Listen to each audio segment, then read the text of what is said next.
Nama saya Griselda Raisa Susanto. Saya seorang juru bahasa bersertifikasi dan bersama dengan rekan saya Adi Aribowo, kami akan membantu sebagai interpreter pada acara hari ini. Saya ingin meminta izin untuk mengambil waktu Bapak dan Ibu selama beberapa menit untuk memberikan penjelasan singkat tentang fitur penerjemahan simultan di Zoom. How to use the simultaneous interpretation feature. First, please click the interpretation icon, which is the globe image, at the bottom right of your screen. Afterwards, you will find 4 options. Participants who do not need interpretation assistance may select off in the interpretation menu.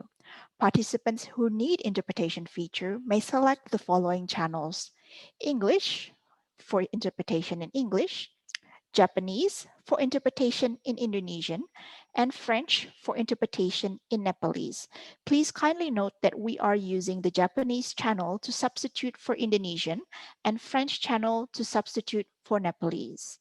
One other important thing is do not click mute original audio to ensure that you can continue to follow the floor discussion when there is a switch in floor language. Note for speakers, if you are using the interpretation feature and wish to speak, please make sure to choose the same channel with the language you speak in. For example, speak English in the English channel, speak Indonesian in the Japanese channel, and speak Nepalese in the French channel to avoid collision of voices with the interpreters. If you happen to use your phone instead of a laptop, this will be the display and you'll be able to access the interpretation by clicking on the 3 dots on the bottom right hand of your screen, then click language interpretation and select the channel that is relevant for you, and don't forget to press OK.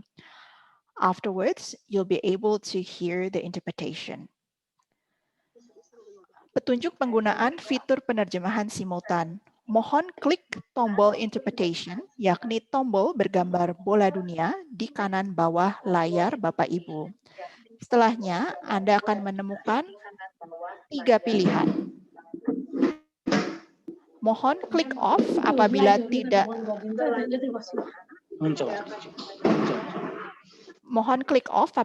tidak memerlukan fitur penerjemahan. Jika Anda memerlukan penerjemahan, silakan pilih channel berikut. English untuk mendengarkan terjemahan dalam bahasa Inggris, Japanese untuk mendengarkan terjemahan dalam bahasa Indonesia. Lalu, jangan memilih mute original audio agar Anda dapat terus mengikuti diskusi di floor saat terjadi pergantian bahasa. Jika Anda menggunakan fitur penerjemahan dan ingin bicara, pastikan Anda berbicara di channel yang sama dengan bahasa yang Anda gunakan. Mohon bicara bahasa Indonesia di channel Japanese dan bicara bahasa Inggris di channel English untuk menghindari percampuran suara dengan interpreter. Thank you very much, ladies and gentlemen, for your time. And back to you, Shoba.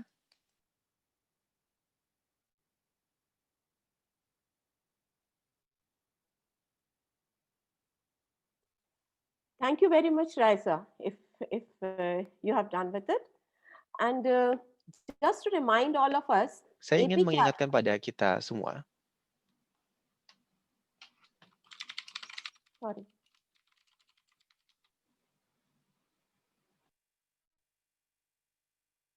Just to remind all of us, APCAT, or the Asia Pacific Cities Alliance for Tobacco Control and NCDs Prevention, was established in 2016 by the Union's Asia Pacific office in Singapore as a network and forum for subnational leaders to advance tobacco control and NCDs prevention in the region. Its members include representatives from 77 cities in 12 countries, with support from ministries of health in Indonesia, Cambodia, Myanmar, Laos PDR, Bangladesh, Nepal, Singapore, Vietnam, Malaysia, Timor-Leste, Bloomberg Philanthropies, and the Union. The 4th APCAT Summit was held last year in September in Bogor City, Indonesia. So it would be in the fitness of things to begin this summit with a short video with highlights from the previous summit.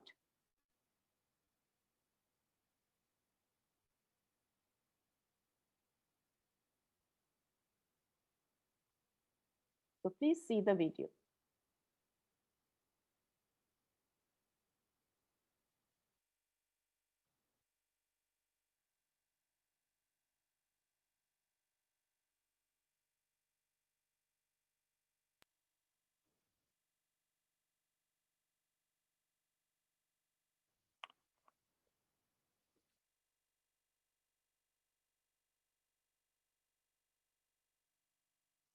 I think we are taking some time to upload the video, so please bear with us.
Oh, that was great.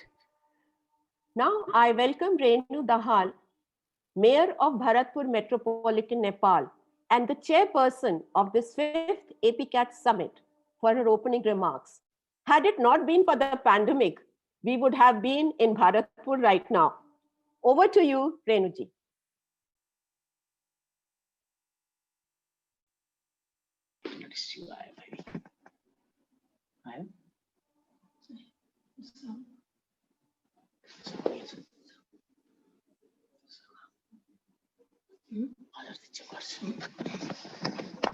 पाँचौँ विज्ञान सम्मेलनमा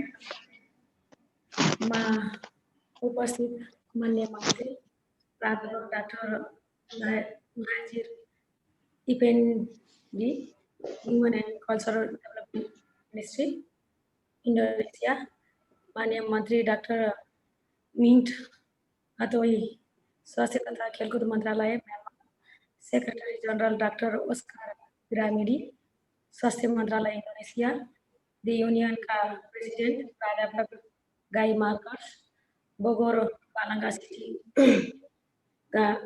मेयरज्यूहरू, अन्य अतिथिगण तथा सहभागीहरूलाई यो पाँचौँ एपिक्याट सम्मेलनमा भरतपुर महानगरपालिकाको तर्फबाट हार्दिक स्वागत गर्दै यहाँहरूको गरिमामय उपस्थितिका लागि हृदयदेखि नै धन्यवाद दिन चाहन्छु।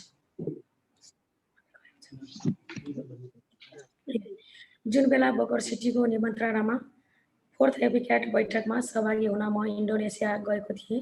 त्यो बेला मलाई हेल्दी सिटीको बारेमा खासै जानकारी थिएन। त्यो गौरवमय गोष्ठीले मलाई मेरो महानगरपालिकामा स्मोक फ्री सिटी बनाउने प्रेरणा दियो। मैले नेपालको कुनै महानगर र समिति कर्मचारीहरूको बैठक सँगसँगै स्मोक फ्री लजको एसेसमेन्ट गर्न एक्सन नेपालसँग सहयोग लिए। तात्कालिक समयमा सो अध्ययनले भरतपुरमा नो स्मोकिङ साइनेज र पोइन्ट अफ सेलको अवस्था अति नै कमजोर देखियो। तत्पश्चात हामीले भरतपुर महानगरलाई हेल्दी सिटी बनाउने सन्दर्भमा निम्न कार्यहरू गरेका छौँ। 1. भरतपुर सुर्तीजन्य पदार्थको बिक्री वितरण नियमन आदिको लागि महानगरका उपसचिव प्रद्युम्न प्रसाद उपाध्यायको नेतृत्वमा 3 सदस्यीय अनुगमन समिति गठन गर्यौं। 2. भरतपुर महानगरपालिका अन्तर्गतका सम्पूर्ण वडा कार्यालय र अन्य सबै सरकारी कार्यालयहरूमा धुम्रपान तथा सुर्तीजन्य पदार्थ सेवन निषेधित होस् भनी सबैले देख्ने गरी अनिवार्य रूपमा 1 हप्ताभित्र साइनेज टाँस गर्ने निर्णय गरियो र सोको अनुगमन गरी कार्यहरूलाई सुर्तीजन्य पदार्थ निषेधित क्षेत्र बनाइयो। 3. To make all the ward offices and the government offices a smoke and tobacco-free zone, a decision was made to fix signage within a week to aware the public, indicating that smoking and tobacco consumption are strictly prohibited, and all the ward offices have been regularly monitored to make them a tobacco-free zone. In assistance to the district administration office, signage has been fixed in all the government offices with the message of smoking and tobacco restricted areas. A counseling desk for tobacco cessation has been established.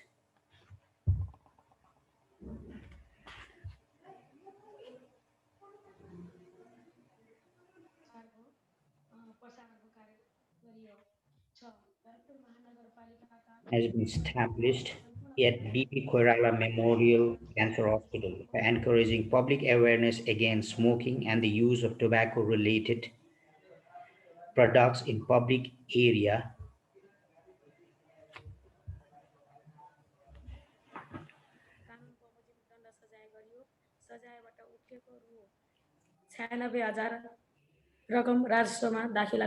Counseling desk for tobacco cessation has been established at BP Koirala Memorial Cancer Hospital for encouraging public awareness against smoking and the use of tobacco-related products in the public area. A press conference was conducted and public were made aware of rupees 100 penalty if found otherwise. Moreover, a notice was published in different national and local newspapers, television, radio, FM, and other media for public awareness to make all the school and hospital free from smoking and tobacco-related products. An announcement was made publicly to restrict the sales of tobacco-related products within 100 meters of schools and hospitals and have been monitored regularly. During the monitoring, the shop and people violating the rule have been penalized according to the law. The fund 96,000 thus collected has been deposited in revenue account. Chitwan Chamber of Commerce, Federation of Nepalese Chamber of Commerce and Industries, and Chitwan Association of Industries were requested to fix a sign board with the clear message of smoking and tobacco prohibited area in all the industries and their associated offices. COVID-19 testing center has been established in Bharatpur metropolitan city with the assistance of the central government. COVID treatment concentrated 50-bedded hospital was established and Bharatpur hospital was started providing 24-hour free service to COVID patients. All the ambulances inside the metropolitan have been enlisted and the focal person in all the wards has been assigned for the assistance. All the services are provided free of cost. Free ambulance services and transportation costs have been provided to all the pregnant females to manage their safe travel to hospital and home. The service has been provided by 25 health organizations within Bharatpur metropolitan city for prevention and management against non-communicable diseases. The patients of non-communicable diseases have been provided with free medicines from health organizations. Prolonged illness programs have been provided with free testing and medication. An open space for physical exercise has been managed in all the wards. Prevention of essential non-communicable disease package has been managed for health workers to make the public aware against tuberculosis and its control. Different programs have been conducted through the local FM. Likewise, a system has been set to provide regular free medicine for TB patients. Finally, our journey to make Bharatpur a smoke-free and healthy city will continue. My commitment is always there. The fifth APCAT summit was supposed to be held today at our city, Bharatpur. However, due to COVID-19 pandemic, we could not make it physically and we have conducted it virtually. I would like to express my gratitude to all the participants present in this fifth APCAT summit. Thank you. Thank you very much, Renuji. It is now a great privilege to have with us today Professor Guy Marks, President of International Union Against Tuberculosis and Lung Disease, to share his insights on health system's response to lung health. Over to you, Professor. Thank you, Shobha. Uh, Honorable Minister, Ministry of Coordination for Human Development and Cultural Affairs, the Republic of Indonesia. Honorable Minister, the Ministry of Health and Sports, Myanmar. Respected Secretary General, the Ministry of Health, Indonesia. Respected APCAT co-chairs, Mayor Bima Aya and Mayor Francis Garcia.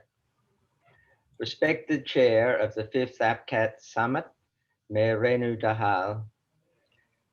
Other mayors and governors, Dr. Guy Phones, Head of the Secretariat of the Global Coordination Mechanism on NCDs at the World Health Organization, donors and partners, and all honored guests.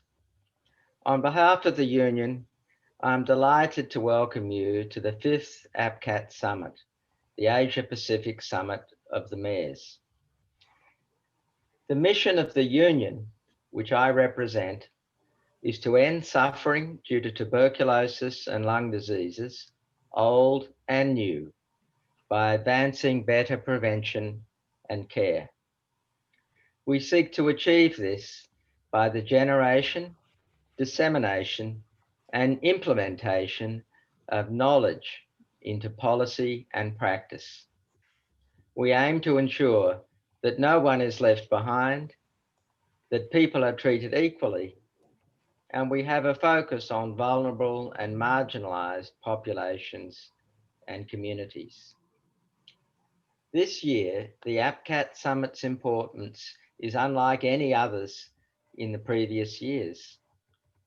As we speak, over 73 million cases of COVID-19 worldwide have occurred, and over 1.6 million people have died due to COVID. This is a catastrophe which we are all facing. Millions more lives, families, and livelihoods have been upended by the economic disruption.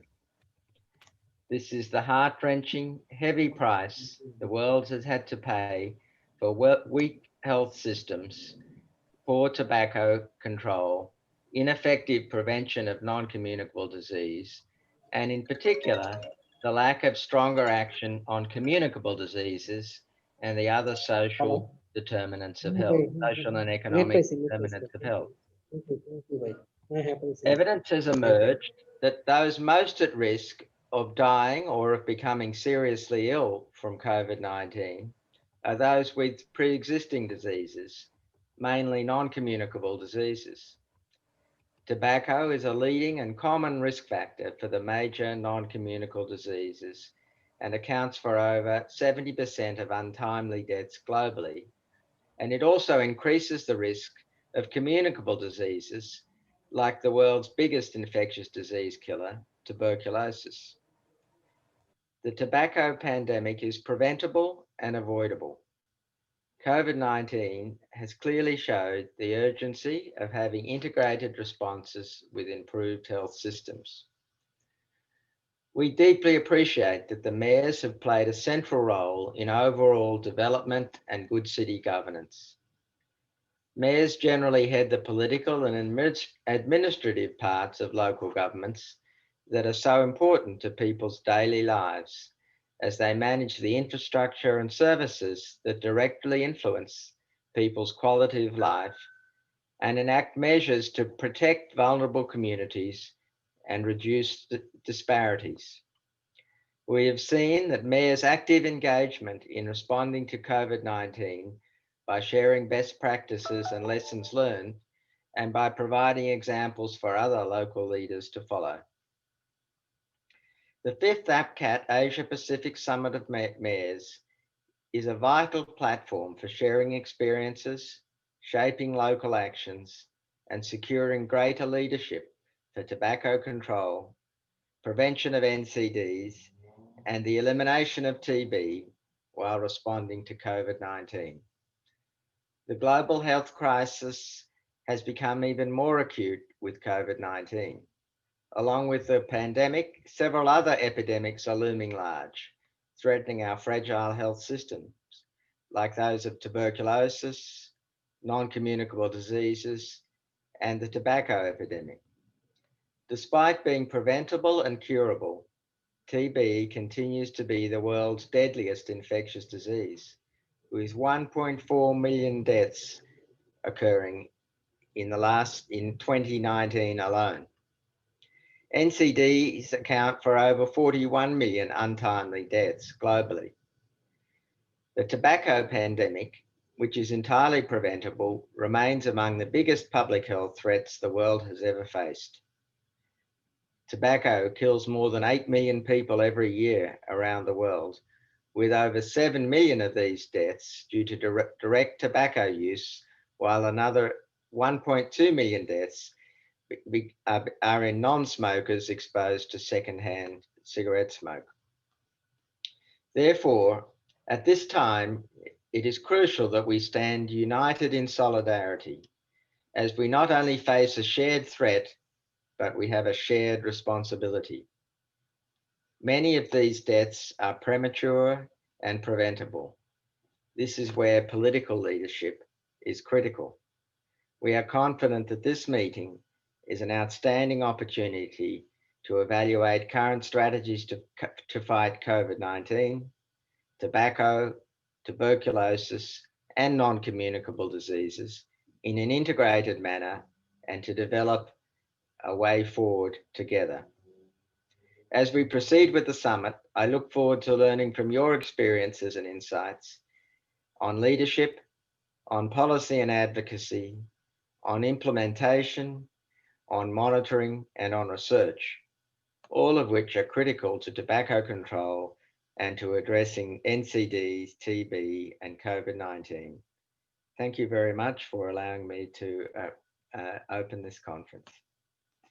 Thank you, Professor, for such an encouraging, informative, as well as inspiring speech. We are really grateful to you for that. And now I invite Dr. Kelly Henning, Director, Public Health Programs, Bloomberg Philanthropies, to say a few words.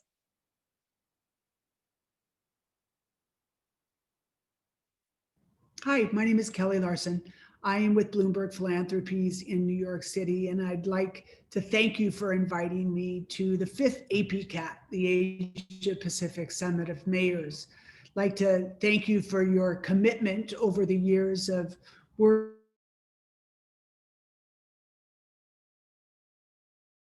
to reduce non-communicable given the COVID-19 pandemic. We know that people with underlying non-communicable diseases are at greater risk of dying from COVID-19. It makes us realize that we need to double down on NCD prevention. One of the ways that we support NCDs is through Michael Bloomberg's role as the WHO Global Ambassador for Non-Communicable Diseases and Injuries. And also the majority of our public health programs focus on NCD prevention. The largest program we support is our tobacco control initiative.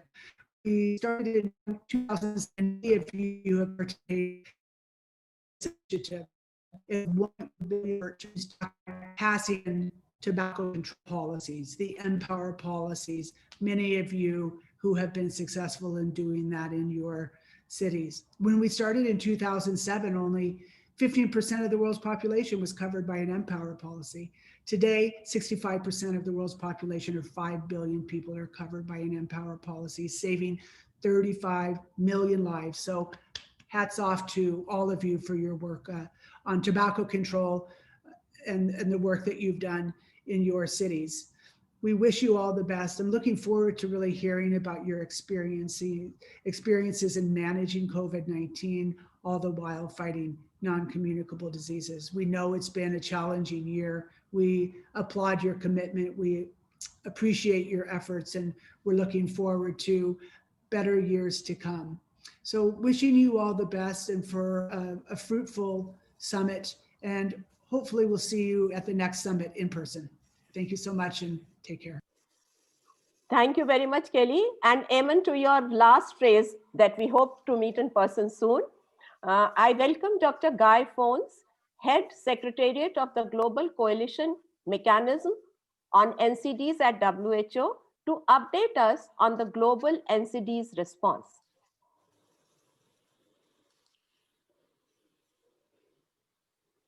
Thank you so much. And thank you so much, honorable, honorable organizers, distinguished guests, speakers, and participants. It's a real pleasure and an honor for myself to be part of this valuable and powerful platform, which is APCAT. And I will share with you some slides. There's a lot of information in the slides, but through these, I want to land on some very critical messages I want to leave for the participants and the panelists going forward as they discuss the necessary actions necessary. This is certainly a powerful moment to understand the complexities of addressing and building back better from COVID pandemic and inserting the urgent attention to NCDs in those responses. I will trying to, if I am delaying it, here we go. I'm trying to reach the. So let me start from a bit from the back, from the start, a bit of a vision and an overview. We must remind ourselves of the extremely relevant SDG goal 3, which is really to ensure healthy lives and promote well-being for all at all ages. This has never been tested and exposed and attacked as we have seen during the COVID pandemic. But the ambition still remains. We must understand how to continue to ensure healthy lives and most importantly, promote well-being during and certainly during the recovery of COVID. It is so important, and probably the SDG Target 3.4 on NCDs showcases the urgency and the vulnerability of this particular goal and of the SDGs in general. If we land on SDG 3.4, even before COVID pandemic impacted our global communities, the world was off track to meet SDG 3.4. The NCD agenda, complex agenda, as you see on the slide, intersecting 5 main diseases, including mental health disease and conditions, but also intersecting with a set of modifiable risk factors, which we've already heard of attention to several of these already, and I'm sure we'll look at more during the day.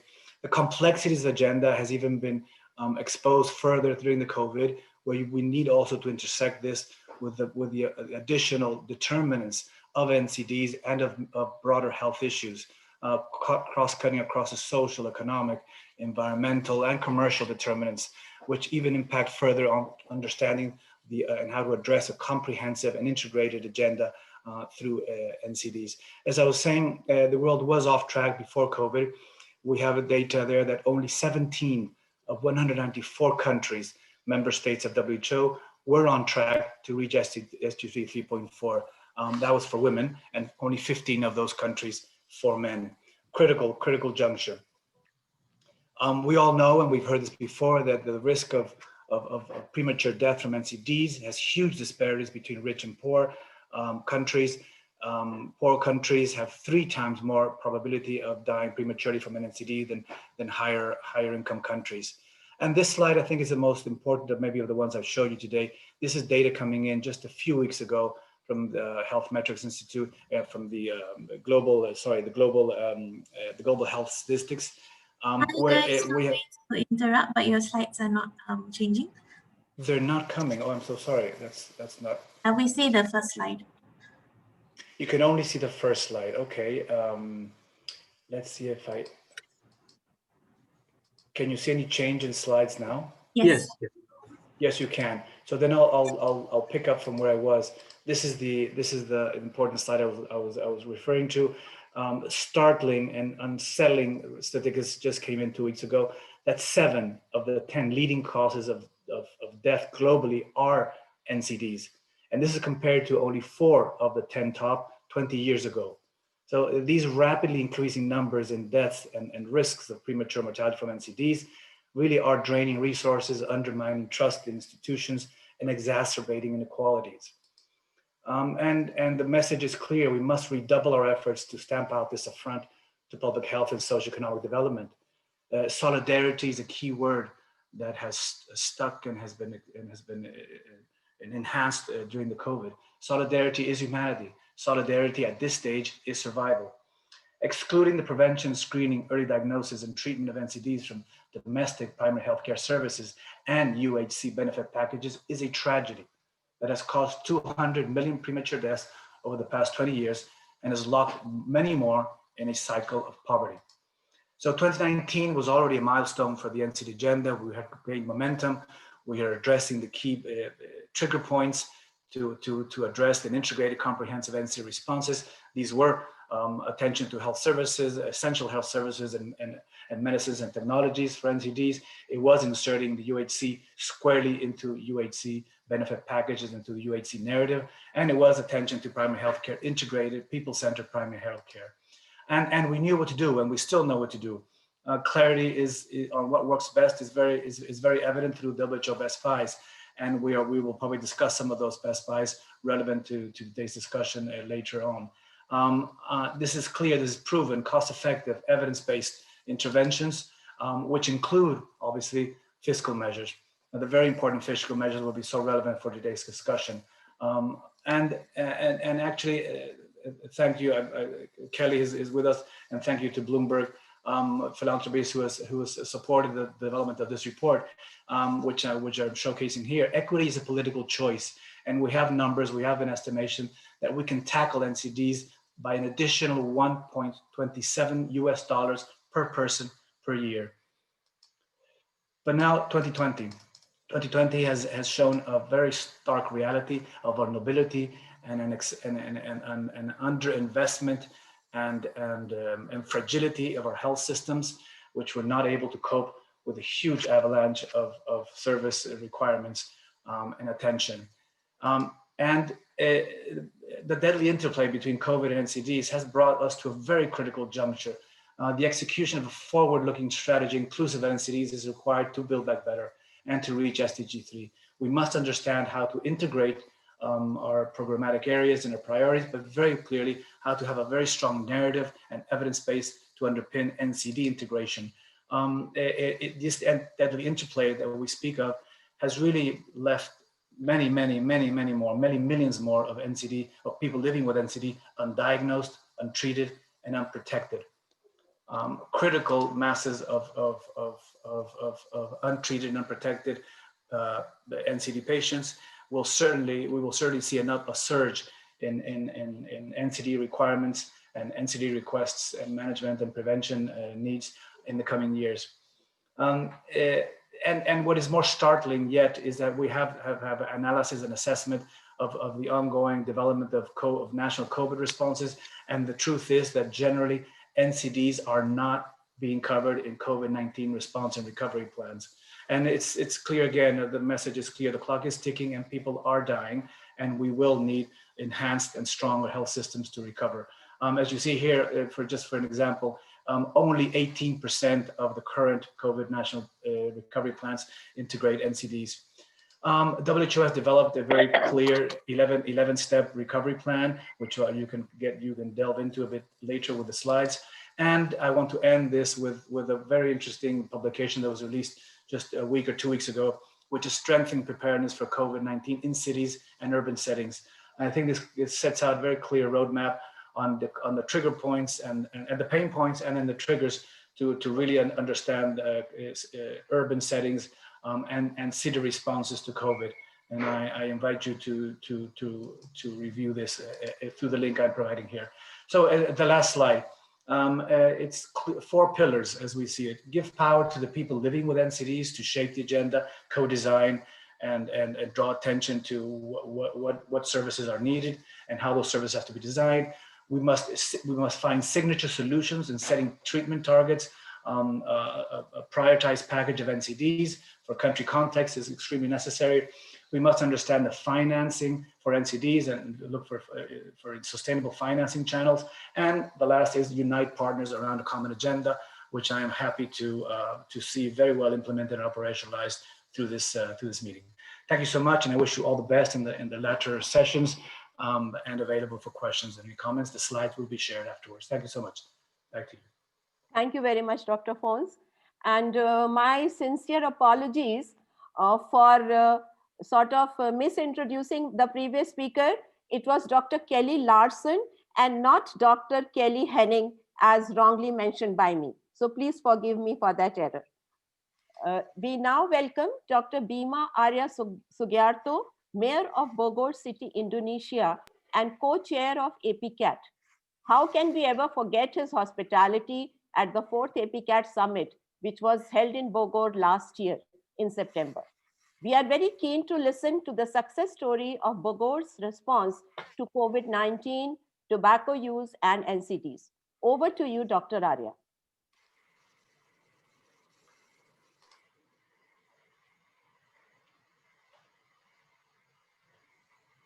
Against COVID-19 since March of this year. However, doesn't mean that we neglect tobacco prevention initiative. On the contrary, reducing tobacco-induced NCD and lung disease is utmost importance to increase COVID recovery rate probability. I'm very pleased to join this conference to discuss efforts in supporting each of our city during the COVID-19 pandemic, while adapting modified control towards TB and NCDs. But first, allow me to share a brief overview of APCAT, an organization with 77 cities in 12 countries as the members, a network of subnational leaders working together to advance tobacco control and prevent NCDs in these regions. A forum supported by Ministry of Health, Member of Parliament, professional organizations, civil societies, media from Indonesia, Cambodia, Myanmar, Laos, PDR, Nepal, Philippines, Singapore, India, Bangladesh, Timor-Leste. As the APCAT Executive Committee, I proudly share the APCAT vision to build strong tobacco and NCDs control through political commitments, new partnership opportunities, sustainable and effective utilization of the resources, and stronger public health system performance and outcomes. As a mayor, I'm proud to be part of this amazing network that continuously learn while sharing best practices of tobacco control implementation city to city within our country, sharing to national policymakers, translating policies into practice, and collaborating with local media to showcase the policy impact in respective cities. My city experience for the next few minutes and other mayors sharing throughout the day is one important example of what Asia Pacific City Alliance for Tobacco Control and NCDs Prevention or APCAT represent. Then let me start with COVID-19 affected cases in Bogor. As the 10th of December, out of more than 1 million residents, we have experienced 3,907 infected cases, with 675 cases has comorbid NCDs and 35 had TB. While recovery rate is at 79.7%, unfortunately, COVID-related disease could not be avoided at 2.8% or 110 cases. Majority of disease cases happen to COVID patients with comorbid. An additional health conditions, 64 cases were due to NCDs, such as hypertension, diabetes, and heart disease, followed by 13 cases of lung disease. Age between 20 and 49 years, with elderly above age 50 years being the next. Majority of infection, or 46%, are coming from family cluster.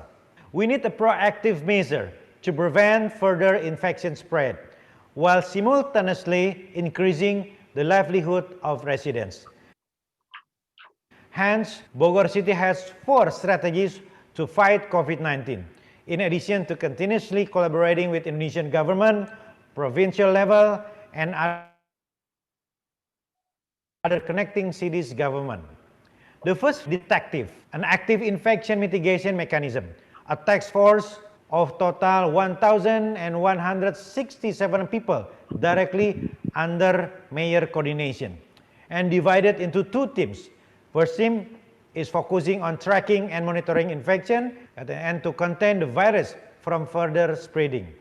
Second strategy is to swab test or PCR as many residents as possible to detect spreading area of virus and impose effective measure. From 23 tests, we identified a 16% positive result. Third is to have dedicated education and monitoring team to tirelessly campaigning health protocol, reaching out as many residents as possible, influencing how vital health protocol to her family livelihood, and at the same time anticipating incoming infected cases. The fourth strategy is to prepare available beds in hospital and also non-hospital medical facilities. Logically, this strategy is only as good if all Bogor residents abide and support them. Health protocol with activities restrictions are key to successful implementation. Several campaigns on health protocol. We started with mask wearing campaign and education and supervision of the community to encourage mask wearing during social interactions. Correspondingly, we supported 1 million cloth mask movement to distribute cloth masks to all Bogor City residents should they have no access to medical masks. And the next step was to promote adaptation to new normal by continuously encouraging mask wearing, hand washing, and physical distancing. Adaptation to new normal massive campaign was achieved due to support came from 2,000 promoters of all layers in Bogor society, professional organizations, youth organization, community organization, neighborhood associations, government employees, the army, the police, and civil service security guards, doctor, religious leaders, and COVID survivor volunteers educating health protocol prevention. Neighborhood association to track and monitor within their own neighborhood, assessing and assisting infected residents. And youth organizations, the army, the police, and civil service security guards conducting surveillance of health protocol and compliance enforcement. But it doesn't stop here. Realizing majority of COVID-induced disease happened due to the comorbid, we then strategize on how to properly control NCD and TB during this pandemic. We started with 5 initiatives. First, health officers to always use personal protective equipment when educating medication to TB and NCD patients. Second, always comply with health protocol during detection of new cases of TB. Third, WhatsApp monthly monitoring for chronic NCD patients. And fourth, always administer drug for 1 month supply. And the fifth, collect reporting. As a prevention for NCD and lung disease caused by tobacco, even during the pandemic, smoke-free zone campaign and surveillance is still active. Sudden inspection in modern retails, cafes, or inspecting for proper cigarette display is still active. Control of cigarette billboards, anti-smoking banners, and stickers to encounter cigarette banners are also still active. I believe that prevention is always better than must be the priority. We cannot delay initiative for stop smoking and smoke-free zone. We cannot delay in providing city parks and public sport facilities. We cannot delay promoting vegetables and fruit consumption for a balanced diet. We cannot delay detection of emotional stress that leads to reduced immune system. And we definitely cannot delay mask wearing, hand washing, and physical distancing. No delay, together we can. Thank you very much for your attention. Stay safe and be healthy. Thank you very much, Dr. Arya, for sharing such commendable local responses to manage the pandemic. And you have very rightly said that prevention is actually the best medicine. So now from Indonesia, we move to the Philippines. I would like to welcome and invite Francis A. Garcia, Mayor of Balanga City, Philippines, and co-chair of APCAT, to give us an overview of Balanga's healthcare programs. Good afternoon to everyone, especially to Dr. Bima, my fellow co-chair. We would like to thank Dr. Bima and the people of Bogor once again for hosting last year's very memorable conference. And of course, to Mayor Renu Dahal for offering to host this year's conference. Thank you also to everyone for taking part in that, and of course in this, our 5th APCAT conference. I would like to start my opening remarks with some words about the evolution of APCAT. We as mayors, governors, and regents play a key role in the day-to-day life of the people under our jurisdictions. Traditionally, we oversee law enforcement, education, housing, transport, and health in our cities.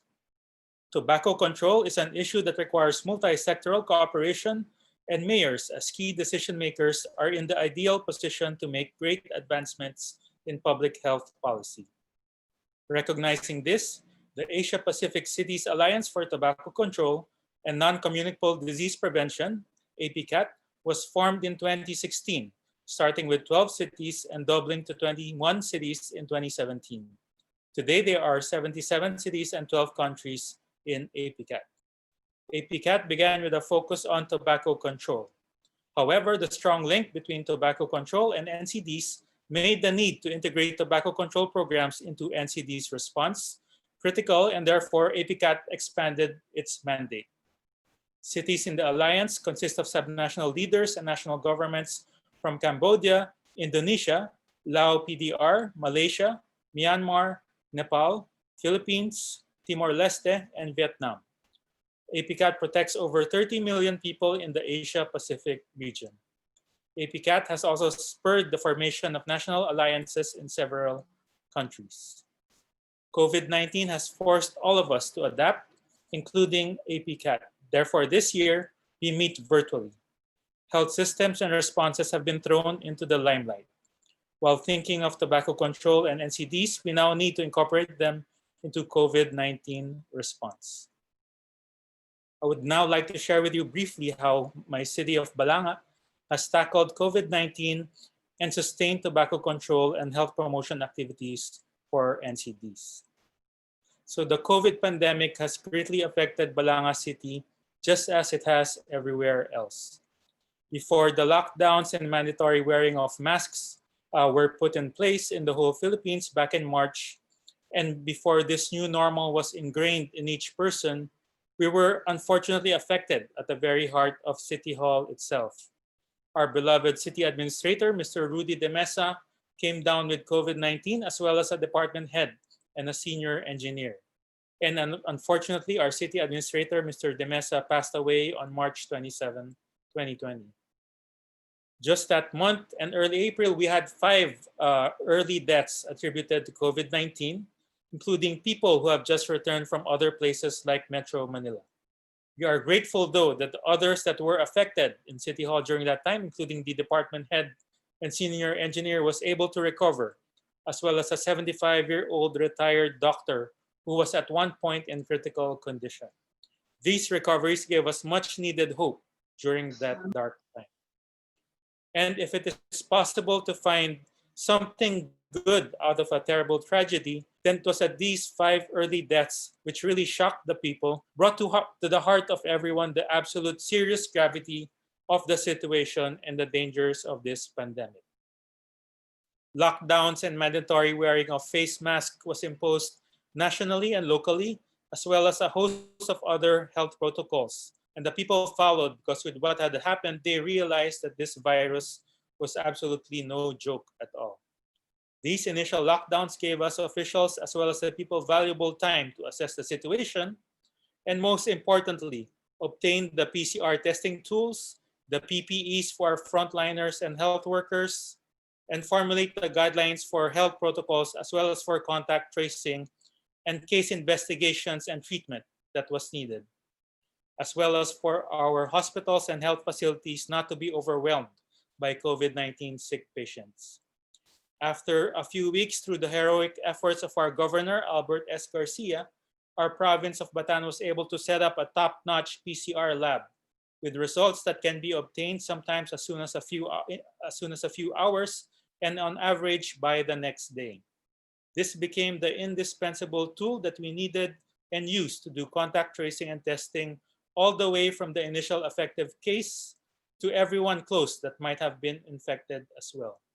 We have had numerous outbreaks in different settings, including the public general hospital and the public market, but with the perseverance of our health workers and frontliners, each case and outbreak was investigated, contact traced, patients isolated and quarantined as needed, and obtained the appropriate care.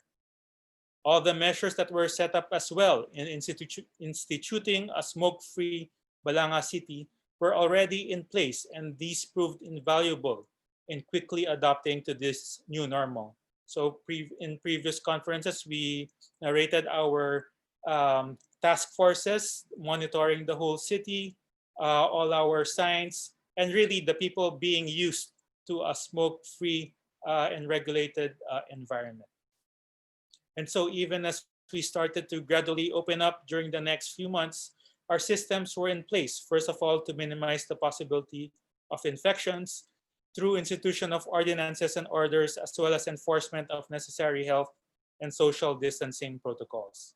When new infections are detected, rapid investigations and contact tracing and isolating and quarantine is done. We also quarantine all arriving overseas foreign workers, of which the Philippines and Balanga has a lot. We set them up in hotels, we provide them food so that they would at least stay there for a few days while we test them before going home to the safety, in safety, and for the safety of their families. Every death is a death that can be prevented, but with all these measures in place, we were able to at least limit the additional deaths due to the COVID-19 pandemic. From the initial 5 deaths back in March 2020 in Balanga City attributed to COVID-19, we have had only an additional 4 deaths since then, and most other cases have been either asymptomatic or with mild symptoms. But each of these 4 additional deaths have served as a grave, ongoing reminder not to let our guard down. As of yesterday, December 16, 2020, we have had a total of 533 confirmed cases, of which 486 are recovered, 9 deaths, and 38 current active cases for a population of around 100,000 people. Many of these total cases are health workers, as many hospitals of the province are located here in Balanga City. For our continued programs and new programs, we have online Zumba, and also our 4-lane highway is available during the weekends for biking, for walking, for running, of course, with the supervision of our City Health Office. We also have our continued programs tackling diabetes and hypertension, continued children's necessary vaccination, flu vaccine given especially to frontliners, health workers, and seniors, regular giving of relief goods.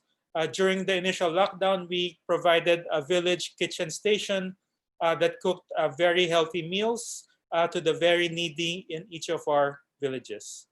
And of course, during this new normal, well, with no face-to-face school going on, we have modular at-home learning using tablets and activity sheets that have been instituted with our Department of Education. Now, as we work with our national government and other health officials and organizations towards obtaining a vaccine, we are cognizant that this will take us at least well into 2021, and we need to do all that we can to continue to further prevent and minimize the number of deaths and infections. I believe that the nightmare scenario that none of us would want to wake up to is that of an uncontrolled and widespread pandemic occurring in our jurisdictions. I am very humbled to share our experiences with everyone today and hope that these have been useful. I'm very happy that we have gotten a chance to see each other, at least virtually, and to learn from all the other mayors and subnational leaders and experts during this, our 5th annual APCAT conference today. A good day to all, and may we always be kept safe from harm. Thank you very much. Thank you very much, sir. And now the declaration of this 5th Asia Pacific Summit of Mayors will be presented. And I invite Mayor Francis once again to do the honors. Over to you. Thank you very much. So as we have done on each of our conference, we have written a declaration of action that we have shared and has become our rallying call, especially for the year upcoming.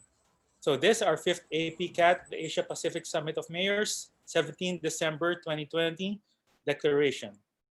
We, the delegates of the 5th APCAT, the Asia Pacific Summit of Mayors, recognize how the COVID-19 pandemic has not only thrust a global public health emergency, but also triggered cascading humanitarian crisis. Evidence has emerged that those most at risk of dying or becoming extremely ill from COVID-19 are those with pre-existing non-communicable diseases. Tobacco is a leading common risk factor for major NCDs that account for over 70% of untimely deaths globally, and it also increases the risk of communicable diseases like the world's biggest killer infectious disease, TB. We also recognize the catastrophic health, economic, environmental, and social consequences of tobacco use, NCDs, and CDs, which is threatening to derail progress on US Sustainable Development Goals, SDGs. Sustainable development where health and social security are central. We recognize that APCAT is a vital platform to share experiences, shape local actions, and secure greater leadership for tobacco control, prevention of NCDs, and elimination of TB while responding to COVID-19. Therefore, we commit to accelerate progress towards eventually ending tobacco, as well as preventing the avoidable burden of COVID-19, NCDs, and CDs, and thereby avert untimely deaths by, number 1, sustaining effective implementation of tobacco control programs that include smoke-free environments, complete ban of tobacco advertising, promotion and sponsorship, promotion of larger graphic health warning on tobacco packs and smoking cessation programs, and ban electronic cigarettes, heated tobacco products, shisha, and similar products. Number two, ensuring NCDs prevention and treatment services are sustained with inclusion of NCDs in COVID-19 responses as part of health security, acknowledging the links between COVID-19 complications and underlying chronic conditions. Number three, continuing delivery of routine care, supplies of essential medicines and technologies, screening and diagnosis, access to resources and supportive services for ongoing management of tuberculosis and other lung diseases. Number four, rejecting funding, logistics, donations, or grants from and partnerships with any entity related to any unhealthy commodity industries, such as tobacco, alcohol, sugary and sweetened beverages, and pseudoscience funded by these industries and their front groups. Number five, working with national government and policymakers to raise taxes and prices on unhealthy commodities, tobacco products, alcohol, sugary and sweetened beverages. And number six, adhering to public health and scientific expertise for prevention and management of COVID-19 effectively and by rebuilding our cities in a way that improves the public health system. We commit for doing everything in our power and the power of our city governments to ensure that COVID-19, tobacco control, NCDs prevention, and TB control programs are effectively implemented and measured, and the recovery from COVID-19 is healthy, equitable, and sustainable. Thank you very much. Thank you very much. And a very inspiring, bang on the spot declaration indeed, that gives all of us enough food for thought as well as for action. Moving on, I welcome our first keynote speaker for today, Dr. Oscar Primadi, Secretary General at Ministry of Health, Indonesia. Dr. Primadi will share Indonesia's national response to the pandemic as well as to NCDs and TB and tobacco control. Thank you. Thank you very much. Assalamualaikum warahmatullahi wabarakatuh. Distinguished Coordinating Minister of Human Culture and Culture Development, Co-Chair APCAT, Mayor of Balanga City, Philippines, Co-Chair APCAT, Mayor of Bogor City, Indonesia, Chair of 5th APCAT Summit, Mayor of Bharatpur Metropolitan, Nepal, President of the Union, Major and subnational leaders, resource person, ladies and gentlemen. It is an honor to welcome you all to the 5th Asia Pacific Cities Alliance for Tobacco Control and Prevention of Non-Communicable Diseases Summit. I thank the chairperson of APCAT, the region's majors, public health policymakers, academicians, civil society, journalists, public health professionals, and all those who have taken the time to participate in this important meeting. I would like to express my appreciation to all of you for being here. Your presence further testifies your continued commitment in achieving response to the COVID-19 crisis as well as a management of non-communicable diseases or NCDs and tobacco control within the frame of COVID-19 response plan. Distinguished ladies and gentlemen, with the current COVID-19 pandemic, the world is no longer facing an emergency health threat, but a reality. We have witnessed how this pandemic poses a threatening remarks to the national health system and result in major damage to the economic and public welfare. People with a history of NCDs and tuberculosis are more prone to experience severity for death due to COVID-19. Report from the WHO that the fatality rate on patients with the heart diseases, diabetes, hypertension, COPD, or cancer are higher than those without NCDs as comorbid diseases. Smoking is one of the main risk factors for NCDs, and it is also increased the risk of COVID-19 infections. Study by Fardavas showed smokers with a COVID-19 had a 2.4 times higher risk on having severe symptoms with a poor prognosis, resulting the use of the intensive care and the ventilator support. Distinguished ladies and gentlemen, the biggest causes of the death in the world and in Indonesia today are NCDs, including heart diseases, cancer, diabetes, stroke, TB, and chronic lung diseases. This has a negative correlation to the burden of health costs. The economic loss due to smoking reached 375 trillion rupiah, or 1/5 of the total Indonesian state budget. Based on the BPJS data in the 2019, the number of cases of tobacco-related diseases such as heart diseases, stroke, and cancer was 17.5 million cases at a cost of more than 16.3 trillion rupiah.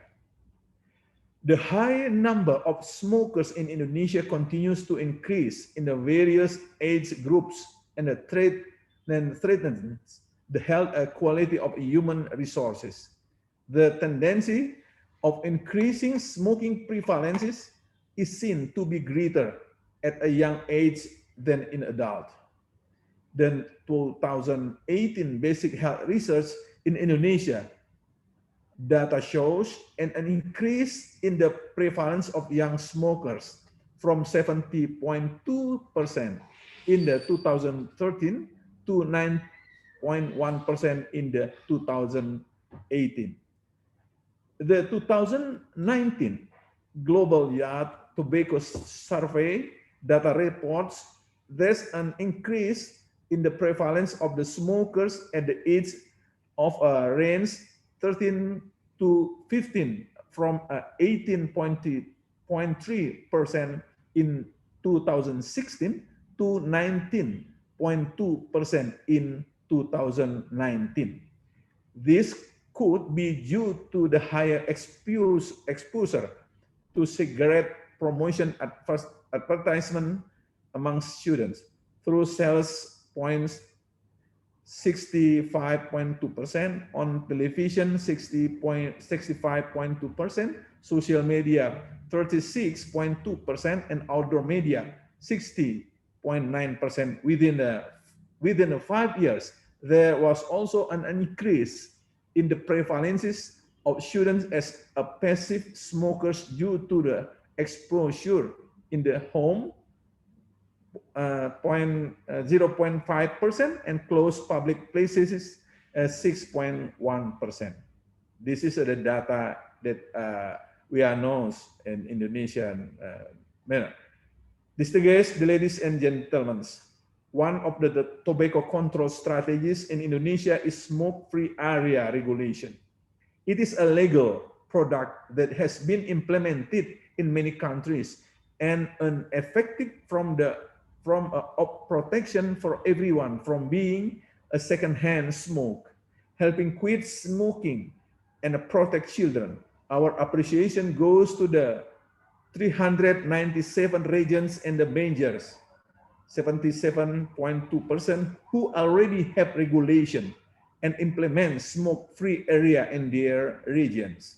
Our hope that in the future, the smoke-free area can be implemented more comprehensively in all 7 designated areas. As an effort to develop Health Indonesia, including tobacco control, the government continues to work together with the relevant ministries to carry out efforts to control the tobacco problem in Indonesia. Currently, we are making a roadmap for tobacco control in Indonesia, which which is coordinated by the Ministry of National Development Planning. The government will continue to make efforts to achieve a healthier Indonesia. Distinguished ladies and gentlemen, given the spirit of the multi-sectoral collaboration, I would like to remind us again that we need to work together. We hope with this event, we can strengthen our commitment to creating and improving health programs by new normal life in the COVID-19 era, conducting comprehensive top-down tobacco control, identifying problems, solutions, and strategies effective to accelerate efforts to prevent and control COVID-19. The sustainability of the NCDs and TB health services. Thus, it is my hope that this summit on the measures response to NCDs, lung health, and the tobacco use during COVID-19 will result in recommendations and how we can collectively collaborate in dealing with the current COVID-19 outbreak. I believe we can do and contribute something to the current devastating event with the spirit of partnership in multi-sectoral and multi-stakeholders manners. I believe we are going to get through this together. Last but not least, again, our high appreciation to all those who have supported and facilitated this event.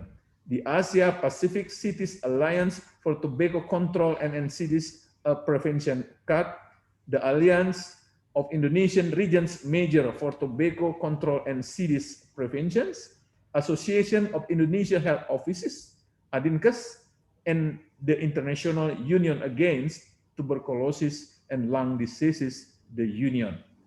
To close my remark, herewith I officially open the 5th Asia Pacific Cities Alliance for Tobacco Control and Prevention of Non-Communicable Diseases Summits. May God always bless us all. Thank you. Assalamualaikum warahmatullahi wabarakatuh, and success for all. Thank you very much. Thank you very much, Dr. Pramadi. And as you have rightly said, together we shall overcome all the difficulties that come in our way. Our second keynote speaker is Professor Dr. Muhajir Effendi, Minister of Coordinating Ministry for Human Development and Cultural Affairs, Indonesia. Welcome, Dr. Effendi.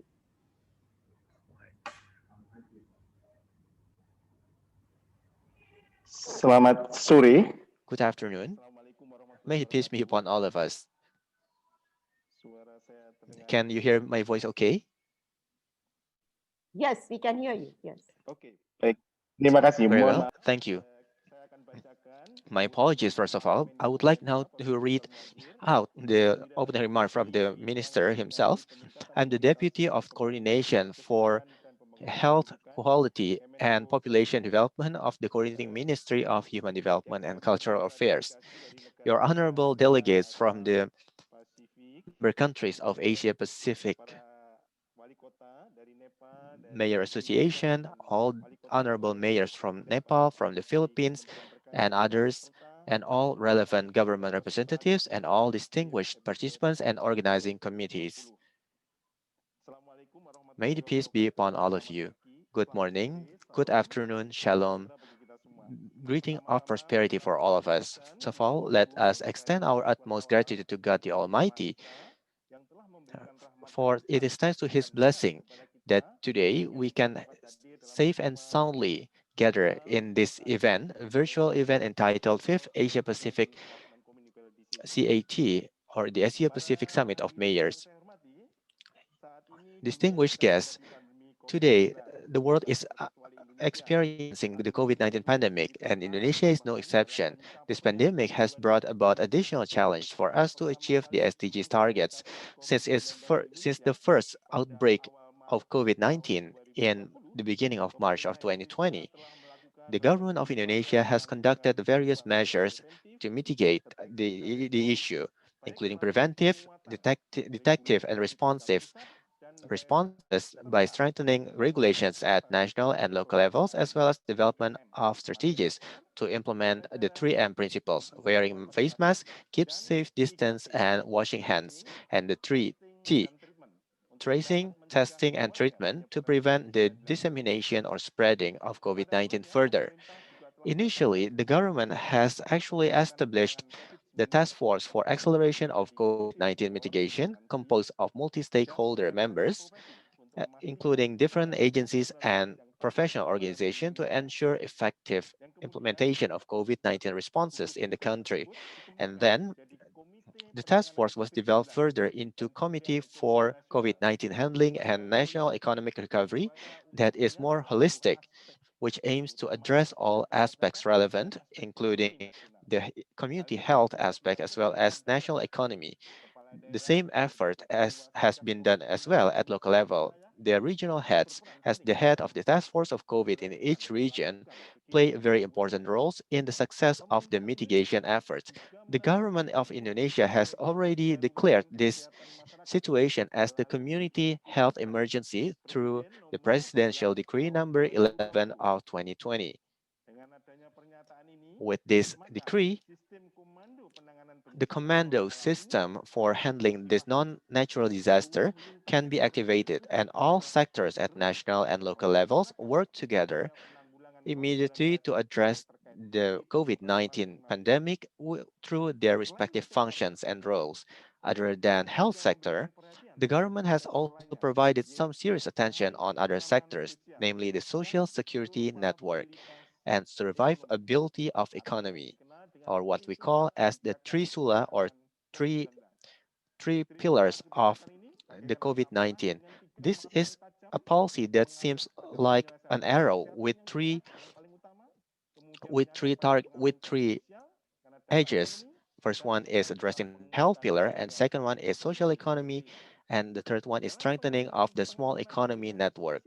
With regard to the social network safeguarding, the government has conducted measures such as increasing and expansion of the Family Hope Program or non-conditional cash transfer, food assistance, and pre-employment card, and cash transfer, and leniency or leniency of electricity bill for certain groups, and also credit leniency for bank loans. On the other hand, we have also supported the business sector. The government developed more incentives and relaxations in taxation, decrease of import, and accelerating the export process through the ecosystem of the national logistic. We also apply relaxation in the financial sector by the Bank of Indonesia and OJK or Financial Service Authority, as well as other agencies to maintain the monetary stability. In line with the President's instruction, public safety is the utmost law applied in Indonesia, and therefore the local governments, as the head of the COVID-19 mitigation chair, should also take into account the economic indicators in addressing COVID-19. Various other efforts have been taken by the government as well by taking into account the targets and strategies to achieve the desired targets. Moving forward, the government will take the following measures. Vaccination of COVID-19. It is targeted that this vaccination can be given for all Indonesian people. With this vaccination, we expect to protect the health workers as well as creating mass immunity that reduce the risk on health as well as economy. Distinguished ladies and gentlemen, the government of Indonesia since 2014 has been conducting the national health security or insurance, the number of members of which up to date are no less than 223,066,814 people per 30th of November this year, or achieving 83% of the entire Indonesian population. With the number of participants subsidized by the government constitute 132,700,000 people, 96,510 people of which are funded by the national government, while the rest are funded by the local governments. Our current challenges are extraordinary. The financing for the catastrophic disease still takes 25% of the total expense. Catastrophic disease include various types such as heart attack, and thalassemia, cancer, stroke, kidney problem, and leukemia, and others. The amount of financing for catastrophic disease from 2017 to 18 shows an increase. In 2014, there was 6 million and 119 cases with a total amount of money amounting 9 trillion 126 billions, while in 2018, an increase occurred with 19,243,000 of cases with an amount of funding of 24 trillion 419 billions. Up to 30th of September 2020, the number of health facilities operating, including that have been collaborating with the National Social Insurance Service, have counted dozens of thousands, and some other health facilities also the number of private facilities collaborate with the National Social Insurance or Health Insurance Scheme amounts to 1,000 and more. Up to 2019, it shows that the utilization of the service through JKN or the National Health Security or Health Insurance has increased over the past 6 years, reaching 1.1 billion. During the pandemic of 2020, the government has conducted several measures to bear the cost of the COVID patients, as well as giving incentives to the health workers through the Minister of Health Decree number HK 0107/2020.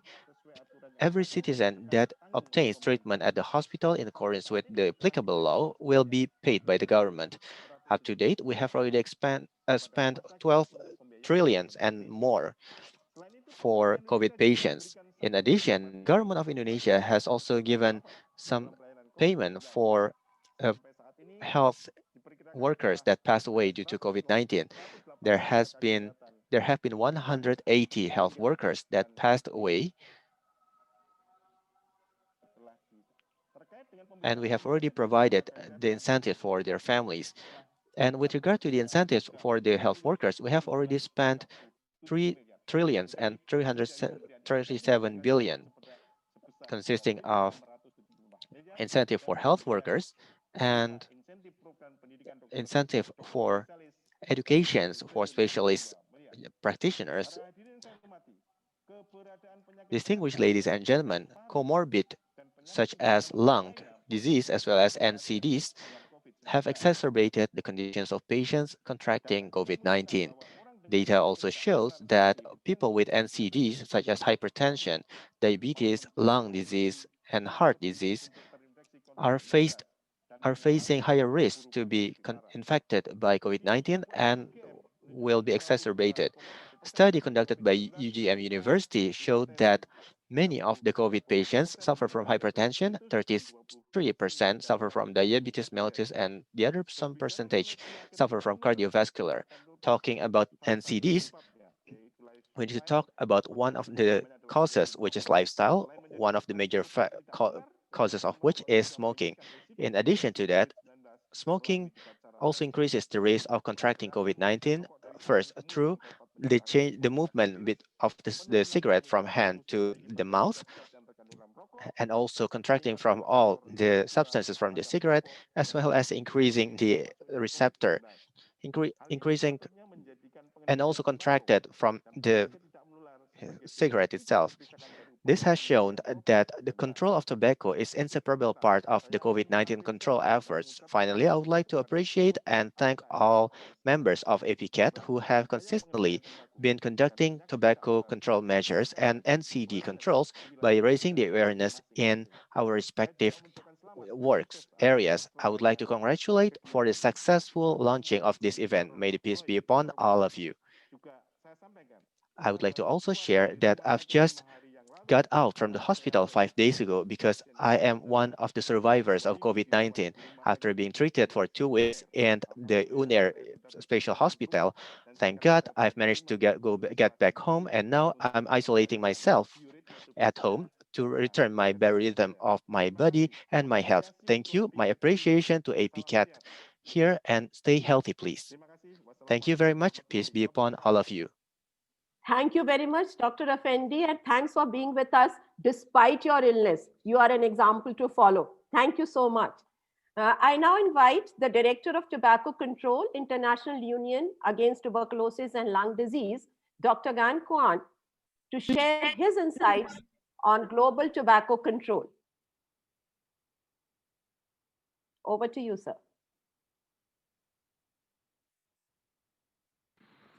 Hello, everyone. My name is Gan Quan. I'm the Director of Tobacco Control at the Union. It's a pleasure to speak at APCAT. Most countries attending this conference are still deep in the struggle with the pandemic. I hope everyone will stay safe and healthy. I was asked by the organizers to speak briefly on the issue of tobacco control during the pandemic. Let me start by talking about the tobacco control context before the pandemic began. This slide compares the progress in tobacco control in this region between 2008 and 2018. The 4 columns each represents a best practice tobacco control policy, namely smoke-free policy that bans smoking in public places, pictorial health warning on cigarette packages, banning of tobacco advertising, promotion, and sponsorship, and raising tobacco tax. The darker the color, the more comprehensive, the better the policy.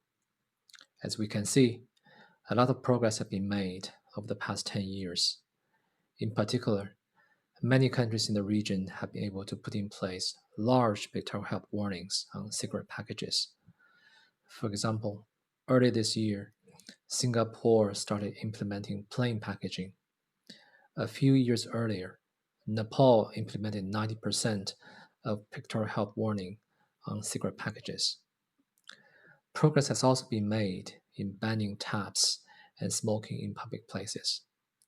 In particular, at the subnational level in Indonesia, 278 cities have adopted 100% smoke-free policies, covering a population of 171 million. But in comparison, little progress has been made in raising tax for tobacco products. Since the start of the pandemic, there has been a lot of research on the link between smoking and COVID. The Union has been monitoring the literature and providing summary of the latest scientific evidence. The link to the scientific brief developed by the Union is at the bottom of the slide. We know from research that smokers are at least twice as likely as non-smokers to develop serious outcomes from COVID, including ICU admission, need for mechanical ventilation, and even death. The hand-to-mouth behavior of smoking, the sharing of water pipes, and the spitting from smokeless tobacco use all increase the risk of infection. There's also emerging evidence that young adults and teenage e-cigarette users are at a higher risk of COVID. There are many challenges with working on tobacco control during the pandemic. All countries have shifted the focus of Ministry of Health to pandemic control, and rightly so. A main challenge for tobacco control is that the tobacco industry has seen the pandemic as an opportunity to engage in corporate social responsibility activities, making donations to governments, trying to improve their corporate image, and to buy influence over the government when it comes to tobacco control policy making. Here are a few examples of donations by tobacco companies during COVID-19 from Indonesia, Philippines, and Vietnam. An even bigger challenge and more complicated issue is tobacco companies engaging in vaccine development. Both British American Tobacco and Philip Morris International are working on COVID-19 vaccines through either a subsidiary or a company where they own significant stakes. Now we know these companies are nowhere close to be the front runners in the vaccine race. In any case, BAT and PMI have taken the opportunity to enjoy positive media coverage of this. Ethically, the pandemic is a crisis faced by the entire humanity, and an all-out effort is needed. But on the other hand, We know millions of people are killed by products produced by these companies. By showing themselves as good corporate citizens can only exacerbate the tobacco epidemic. There are also opportunities for tobacco control to pick up pace during the pandemic. We know from survey data that many people consider quitting tobacco during lockdowns. A good example from the UK shows that 300,000 smokers have quit smoking during the pandemic. This provides an excellent opportunity for countries to step up in providing cessation services, especially those that can be accessed remotely, such as hotlines, web-based or mobile device-based services. WHO recently launched a one-year campaign to help 100 million people to quit tobacco. This is an excellent opportunity for countries to promote and encourage smokers to join. COVID-19 brings deep struggle to economies around the world. While economic recovery is the top agenda for most governments, tobacco tax remains a viable source of revenue. By raising tobacco tax, countries can not only quickly boost their revenue significantly by making cigarettes more expensive, governments can also help cut down on consumption and protecting public health. A good example would be Russia. Russia raised tobacco tax by 20% to fund COVID-19 recovery. There's ample room for countries in the region to raise tobacco tax, just like what Russia did. WHO recommends that tax accounts for 75% of the retail price of cigarettes. No country in the region has reached that goal. Rather, many countries are still in the 20 to 30% range, meaning that their tax is still very low. In terms of affordability, compared to 2008, in quite a few countries, cigarettes have become even more affordable, or there has been no change in affordability. Raising tobacco tax is the most effective measure to reduce tobacco use. It is also a measure that is immediately available for governments to raise funds for COVID-19 recovery. I want to end the presentation by calling country governments in the region to act on this. This is a win-win solution for both the economic recovery and protecting public health. Now is the time to act. Thank you. Thank you very much. Thank you very much, Dr. Ganchuan. Now, Dr. M. Subu, advisor to the Minister of Health Indonesia and head of Indonesia Health Office Association, will brief us on COVID-19 and lung health. Over to you, sir.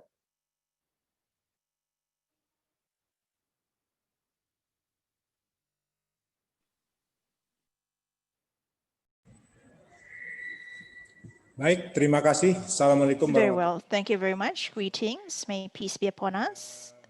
Good afternoon. And can you hear me? Yes, we can. We can hear you very clearly. Thank you very much.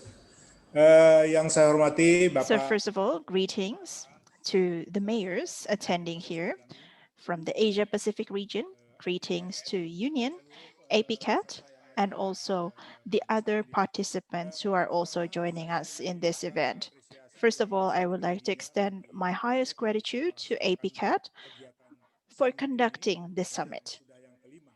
This is the 5th summit, and hopefully this will also result in a formulation of policies so that we'll be able to better manage NCDs as well as CDs and TB. In this opportunity, I am from the Health Office of Indonesia, and I would like to extend my thanks for being given the opportunity to speak at the 5th APCAT. In this opportunity, I would like to discuss on our efforts to prevent TB in Indonesia, which certainly correlates with what we are facing globally.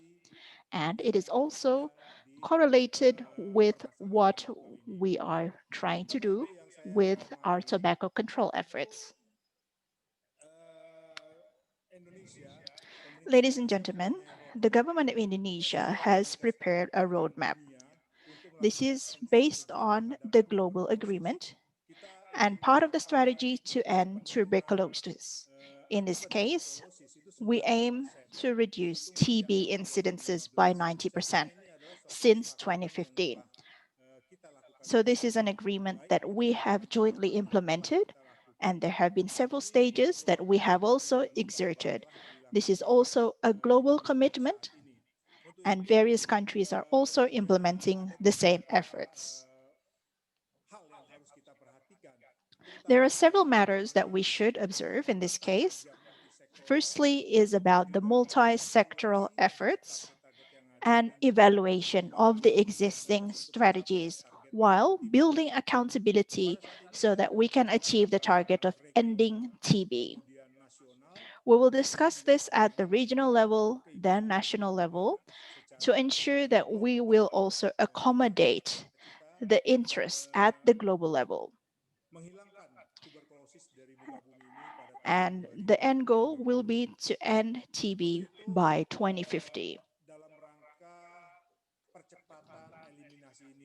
Therefore, in order to accelerate this elimination, and also bearing in mind that we are currently facing the COVID-19 pandemic, the President of the Republic of Indonesia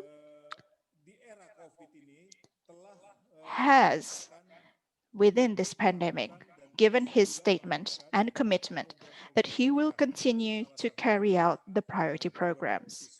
One of them is the fight against TB. As such, we have prepared the roadmap. It will be applicable till 2024. We have also prepared the financing for this, and we also aim to accelerate the implementation of all of the efforts related to TB. Therefore, ladies and gentlemen, there are a number of strategies that we have implemented in managing TB in Indonesia. Firstly, we strengthen the leadership so that it is city-based and district-based. So I'm very grateful to have the opportunity to speak among you in this APCAT forum, because indeed, this program will be district and also city-based. And we also want to ensure that we can optimize the medication distribution and the prevention of TB. We will also ensure access to TB services and also utilize the screening, diagnosis, and other types of procedures for TB. We also aim to strengthen program management by, among others, ensuring that other programs that have a correlation with TB control are also well implemented. However, we are also certainly facing a number of other issues at the present time.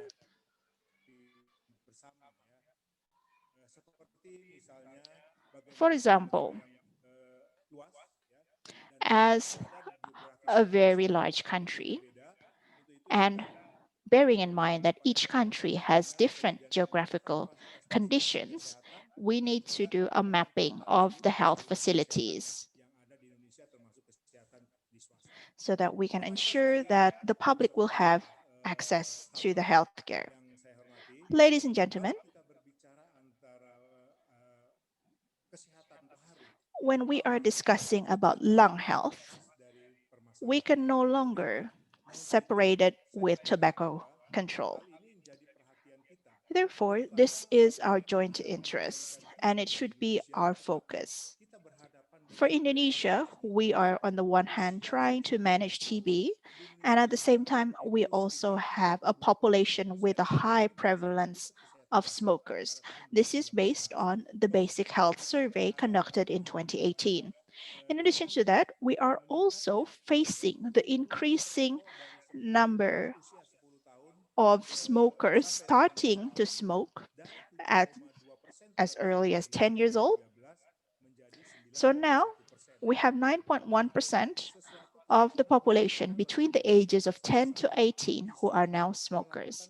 So how can we carry out efforts so that we can better control TB, while at the same time also control the tobacco consumption in Indonesia, which is growing to be even more concerning. The production of cigarettes in Indonesia has not declined. And in this case, the state's revenue from this industry is also significant. It's almost equivalent to 170 trillion rupiah. So you can also imagine the employment that this industry creates. But this is a dilemma that we do need to be able to address. We need to use a multi-sectoral approach so that we'll be able to accommodate the various issues that we're facing, including the economic issues, the employment issues, and so on. Therefore, I strongly hope that the local government, the district government, the city government will continue their efforts to be able to build a smoke-free zone. As such, we hope to be able to reduce the prevalence of smokers, reduce tobacco consumption, reduce TB cases, and other cardiovascular diseases. And we hope that we can continue to provide better services so that we can also guarantee the rights of the people towards basic healthcare services. We also hope that the performance of the local government, especially district and city government, can also be measurable in the development reports, and that this will also be the basis for incentives and disincentives that will be given to the local government in the future. Therefore, the health office will work together with various stakeholders. We will be working hand in hand to ensure that we can also work together towards a better tobacco control and automatically also control TB in Indonesia. That is all from my side. Thank you and good afternoon. Thank you very much, Dr. Subbu. We have already heard from the mayors of Bogor and Balanga. Now we head towards a very exciting mayors panel comprising mayors and other officials of local governments of 9 cities from across 6 countries. They will share the subnational and local governments' responses to tobacco and NCDs control, especially in the context of COVID-19. My humble request to all the panelists to please try to adhere to the time schedule of 5 minutes allotted to each one of you, because small is always beautiful. So our first panelist is I. Nyoman Suberta, Mayor of Klungkung Regency, Indonesia. Over to you, Nyoman.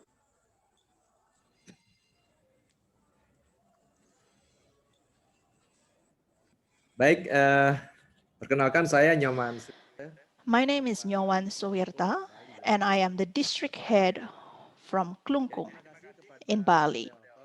So thank you to the moderator for introducing me, and thank you as well to the union for inviting me as a speaker in this opportunity.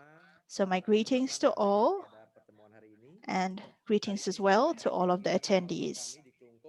I would like to share our experience here in Klungkung, which is a district in Bali,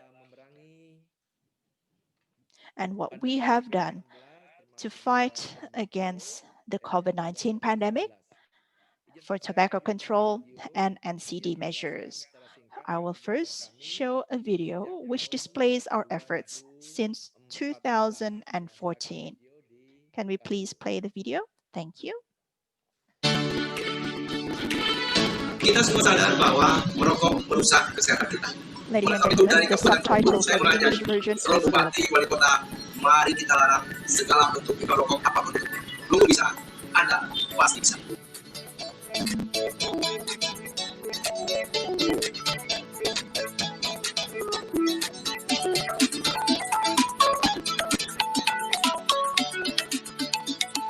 Mulai dari sekarang, siapkan diri Anda untuk menjadi generasi milenial. Dari kapan? Satu, Anda jangan coba-coba rokok. Semangat tidak rokok. 2011, Bapak Laut Dalam Kami di Kecamatan Serentak, bahwa pada saat itu tidak bisa aktivitas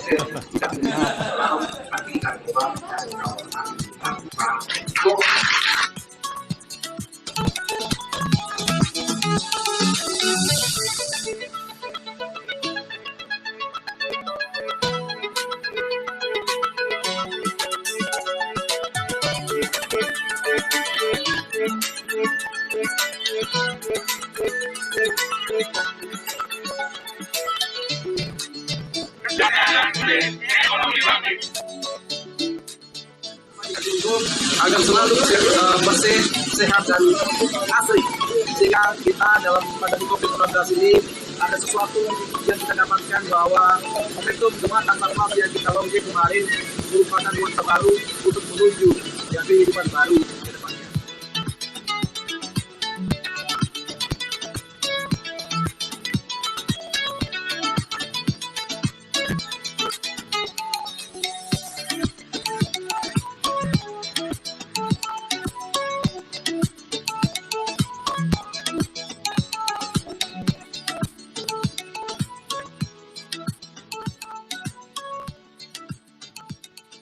Pada hari ini sebagai bentuk komitmen saya akan patahkan replika rokok ini sebagai wujud komitmen saya untuk mewujudkan generasi muda Kelungkung yang sehat dan produktif tanpa asap rokok. Dan saya secara pribadi dan pemerintah Kabupaten Kelungkung untuk mendukung komitmen anak-anak muda untuk tidak merokok sehingga terwujudnya generasi muda yang sehat dan produktif.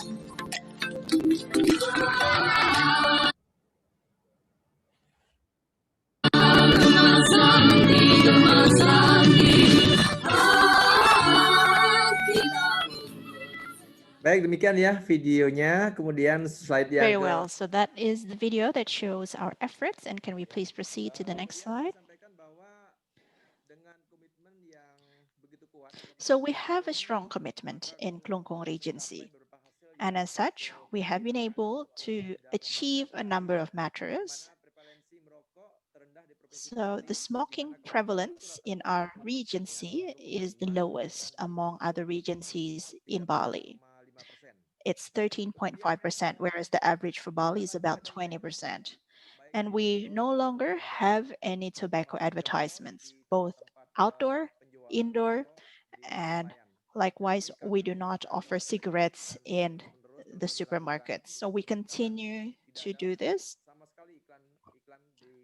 And you won't be able to find any cigarette advertisements in Kelungkung Regency. So our lessons learned are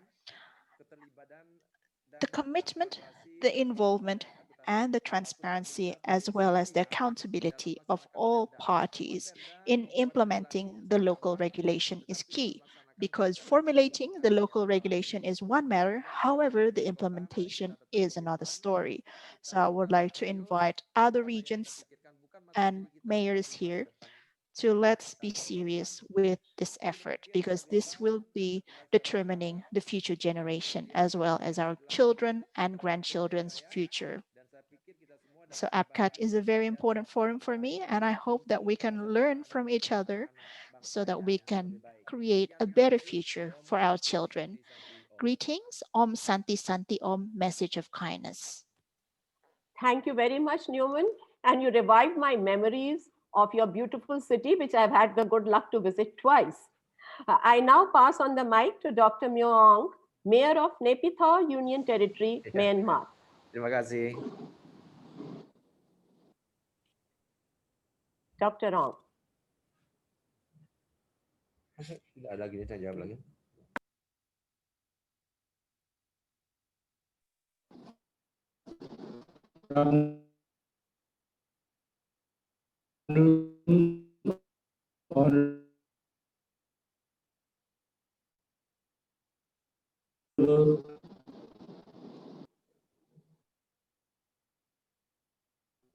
Good afternoon. Yes, we can see your screen. Okay, can you hear me? Yes, now we can hear you. Yes. Oh, yes. Good afternoon, honorable mayors and distinguished guests. I am Dr. Miu Aung, Mayor of Nebiro, Myanmar.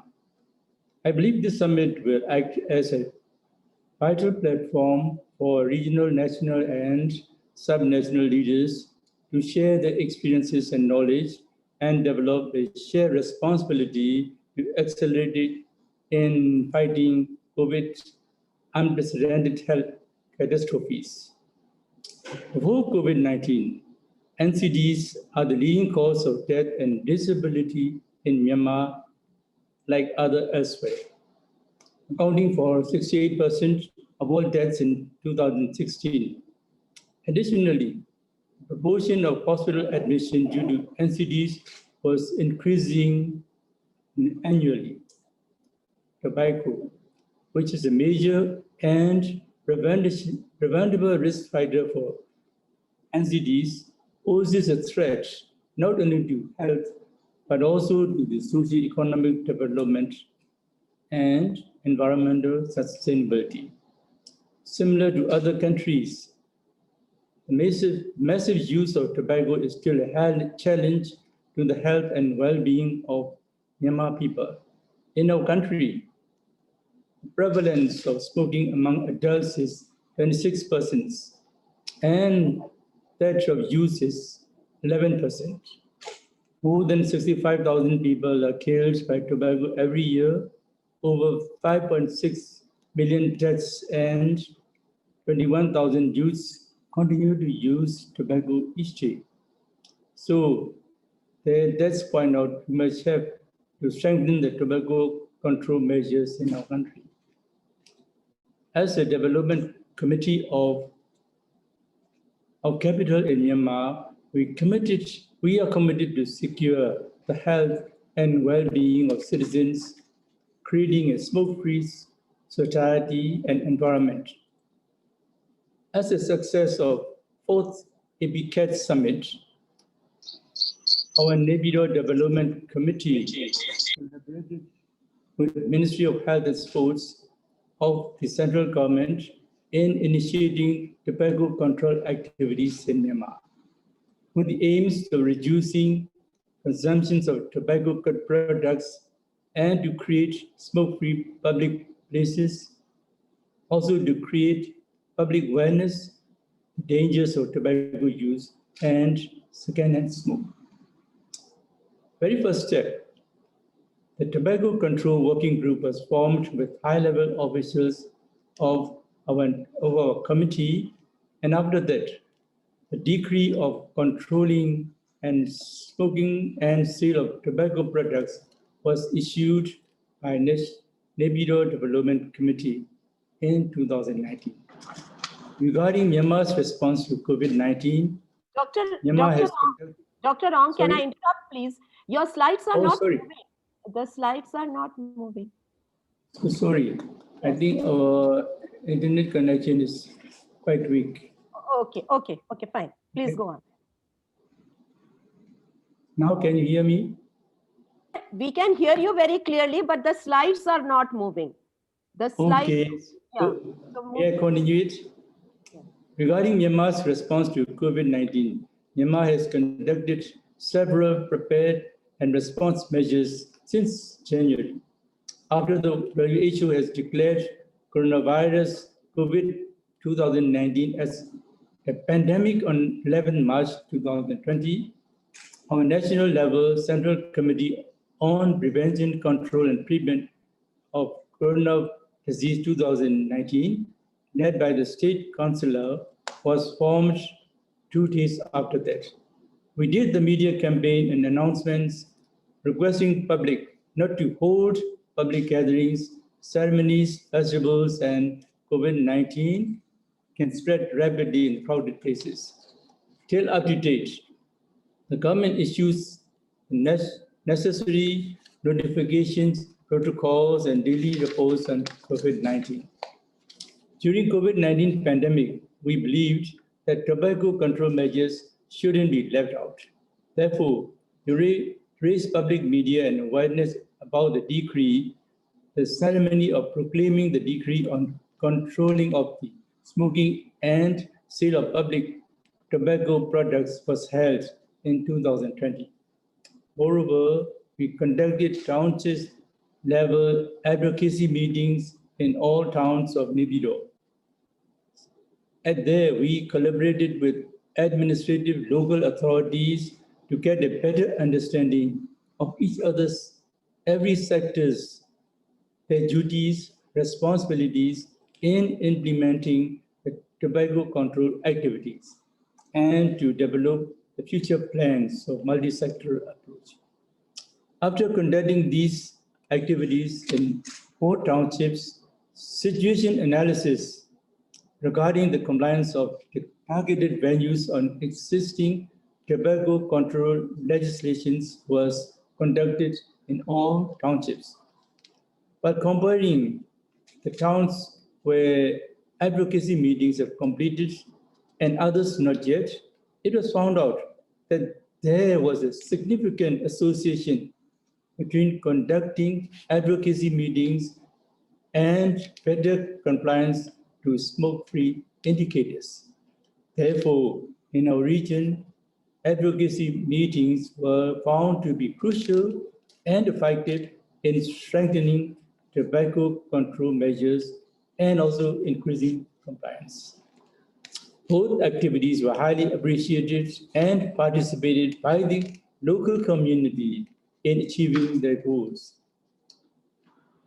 In addition, to raise awareness and to disseminate the information far and wide into the public, poster boards describing notification on tobacco control were erected at the public places, the markets, schools, and so on. The public boards displaying the tobacco control provisions and regulations related to schools were distributed to all private schools as well. In order to protect the youth from initiating smoking and also to get the education on the consequences of tobacco use. Furthermore, sticker campaigns on information of all ages restricting on single stick sales were also provided to the targeted businesses to display at the easy noticeable places to obtain public awareness and compliance. In the future, we plan to strengthen tobacco control activities by creating more and more smoke-free public places and workplaces, posing appropriate license fees for wholesale distributors and shops which sell tobacco products, and also imposing fines for any type of violations. In addition, another round of survey will be surely conducted to assess the effectiveness of this project.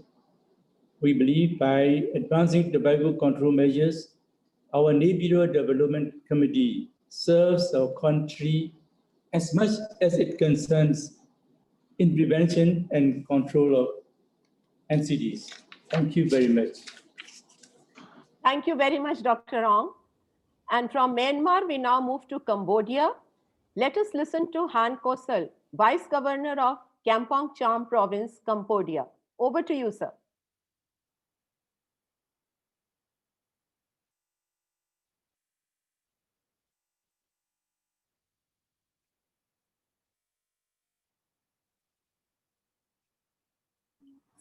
You are on mute, sir.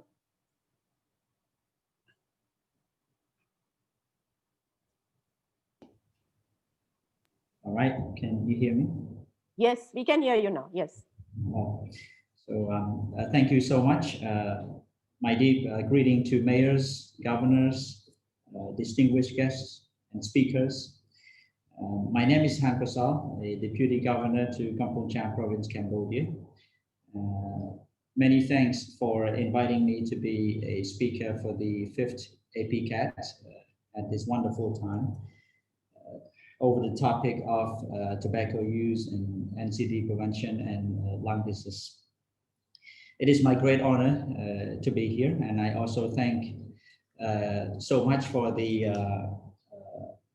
a great facilitation from SOBA. Thank you so much for hosting the service for the whole length of this summit. Today, I would like to share some of the experience of tobacco control, which is applied as the smoke-free city as a policy in Kampong Cham province, as one of the tobacco control in our region. So in the face of COVID-19, it is realized that there is a big interaction between COVID-19, tobacco use, and the lung disease. Right today, I would like to share you the experience of how the administration has been implementing tobacco control for the smoke-free city and lung disease. First, I would like to start with the smoke-free city, which is a policy that has been adapted since 2018, and it is expected to reach its destination of smoke-free city by 2023. But that expectation has been set before the COVID-19. So I'm not sure that we're going to reach that goal or not by 2023, but we are trying very hard to do this. As good news and a good move over the public administration reform in Cambodia, I would like to tell you that the national government has transferred the health promotion function to the subnational, namely specifically to the provincial level, so that the health promotion can be handled at the subnational level from the end of 2019 onwards. So we have full responsibility to handle the health promotion activities in the subnational regions. We have the greater responsibility on health promotion, and we are trying to learn the health promotion policies that the national government has transferred to us, so that we can do the right things for the healthy community. Actually, our responsibility is to ensure that those kind of policies are implemented well at the local levels to ensure the healthy community in our province. So in the face of COVID-19, we recognize that some of the development plans, including the health promotion plans, have been deactivated. Most of them have been converted to civic dissemination and education, so that the local citizens can receive the right information of keeping health in the community. We have, since we have the responsibility of health promotion from the national government, Kampong Cham province has adopted 4 strategies to ensure that the local citizens are healthy and stay in well-being in the community and being away from tobacco use, smoking, and lung disease. The first strategy is that the local administrations are now trying to disseminate the information about health promotion to the local citizens by mobile megaphones in every corner of the community, public posters on the trees, home doors, and radios and by social media, etc. And we also have the hospital service, which means the medical staff team also have their responsibility in their hospital to provide the education face-to-face to the patients, companions while they're staying in a hospital for medical treatment. And we also have the mechanism to control the community incomers control, so that we know that who is new person coming into the community. And we also have the volunteer mechanism that they help to share to disseminate the health information to the local citizens. The reason why we have adopted these 4 strategies, because we think that, as I told you, the interaction between COVID-19, tobacco use, and lung disease. So we can say that stop smoking means protecting COVID-19, protecting lung disease, and vice versa. Protecting COVID-19 means protecting lung disease, protecting the NCD, some stuff like that. And what we are also doing is to compose the experience exchange manual that connects tobacco, lung disease with COVID-19, so that we can move on to share our experience to the other regions across Cambodia. As the conclusions, in the face of COVID-19, the most important things that we can do now to prevent the tobacco use, to encourage people to stop smoking, and to prevent the lung disease is to disseminate the information and provide the education contents to the people by various variety of materials such as poster, as I told you, contents, video clips, stuff like that. And as the medical treatment is in place, we are trying to enhance our ability and capacity to increase the medical quality so that we can meet new challenges. And for the way forward for Kampong Cham province, we are now seeking more partners to work on the NCD and tobacco use and lung disease. And we also think about developing more innovative programs so that we can share more good information about health promotion to local community besides the mechanism that I described earlier. And last one, we are also thinking about designing tools for monitoring and evaluation to identify the whole spectrums of the health issues, including tobacco use and lung disease.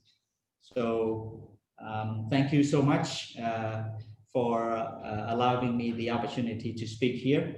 And last, I would say we will get out of this daunting time of COVID-19 together. Thank you so much. Thank you very much, sir. We now have Haryadi Suyuti, Mayor of Yogyakarta City, Indonesia, to share his insights. Over to you, sir.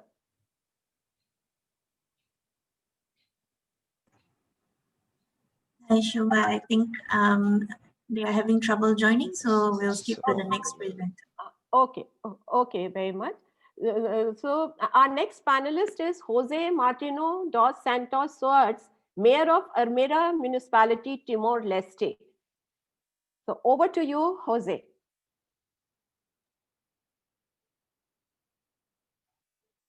Thank you very much for this great opportunity that has been given to us to uh, inform you what what we have done in the ambit of COVID-19 and also the tobacco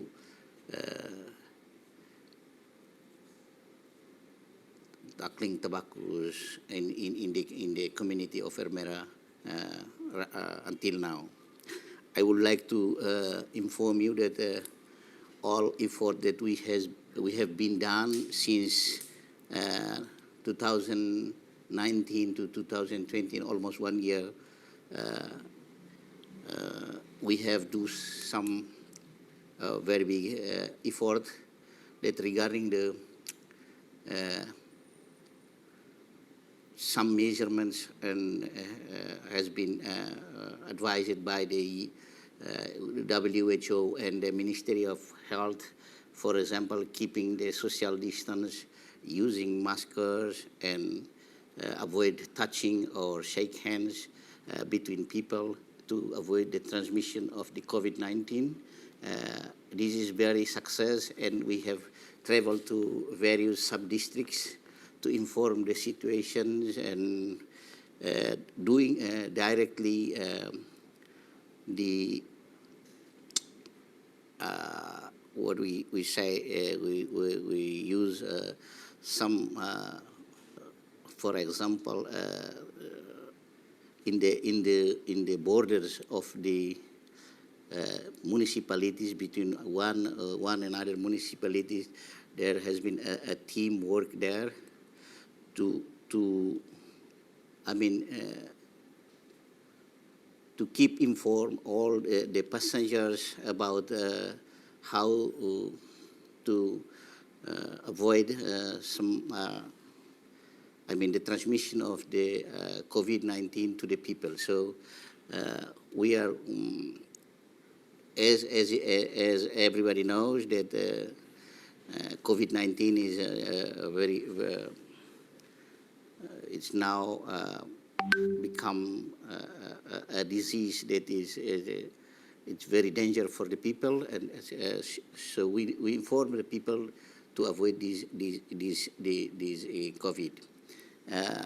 Also regarding the tobacco program, tackling against tobacco use. What we've been done is continue to giving them advocacy and campaign against tobacco use and alcohol, of course, and inform the people, raising the awareness about negative impact of tobacco in the community, so that they can understand and aware that it is really bad for the health. So we have many difficulties to implementing things here in Timor-Leste regarding the budget and the others, but we have a very big spirit to continue to cooperate with all the stakeholders and the other ministries, relevant ministries, to together we combat this COVID-19 and tobacco. And one thing is very positive. I saw that the use of tobacco in the municipalities, it's the graphic is come down. And then this is a very positive. It is very positive for our effort to tackling tobacco use. So the other things that we, in order to maintain the situation of tobacco control, as we know, all the tobacco product in Timor-Leste is not now using pictorial warnings. So no more tobacco sellings without pictorial warning, according to the law, decree law number 14 about the government policy for tobacco. and others importations. One more thing that I need to add is the physical activity regarding the establishment of outdoor gym that is in the cooperation with the WHO now is installed in the municipalities, so people can go there and doing their physical activities like gymnastics and the others to protect them or to immunate their physique. So according to the health, it is good, very good for immunization and some others. Some other information and advice from Ministry of Health that at least 30 minutes a day we have to do some exercise, so that is will be keep immunization, our body immunization. So that's what we have been done. I hope that in the future, for example, we can continue to do this to avoid disease regarding to the NCDs like heart attack, cholesterols, and sugar blood, and the others that giving impact to the health of the people. So that's we've been done. Thank you very much. Thank you very much, sir. And from Timor-Leste, we move to India. We have with us Manjunath Prasad, Commissioner of Bruhat Bengaluru Metropolitan Karnataka, the fourth largest municipal corporation in India. Over to you, sir. Good afternoon, and respected mayors who are in this panel discussion. I am Manjunath Prasad. I am the municipal commissioner. I mean, here the municipal commissioner means he is the executive head of the corporation. And right now we don't have mayors. I mean, this tenure of the mayors is over, and it is being held by the administrator.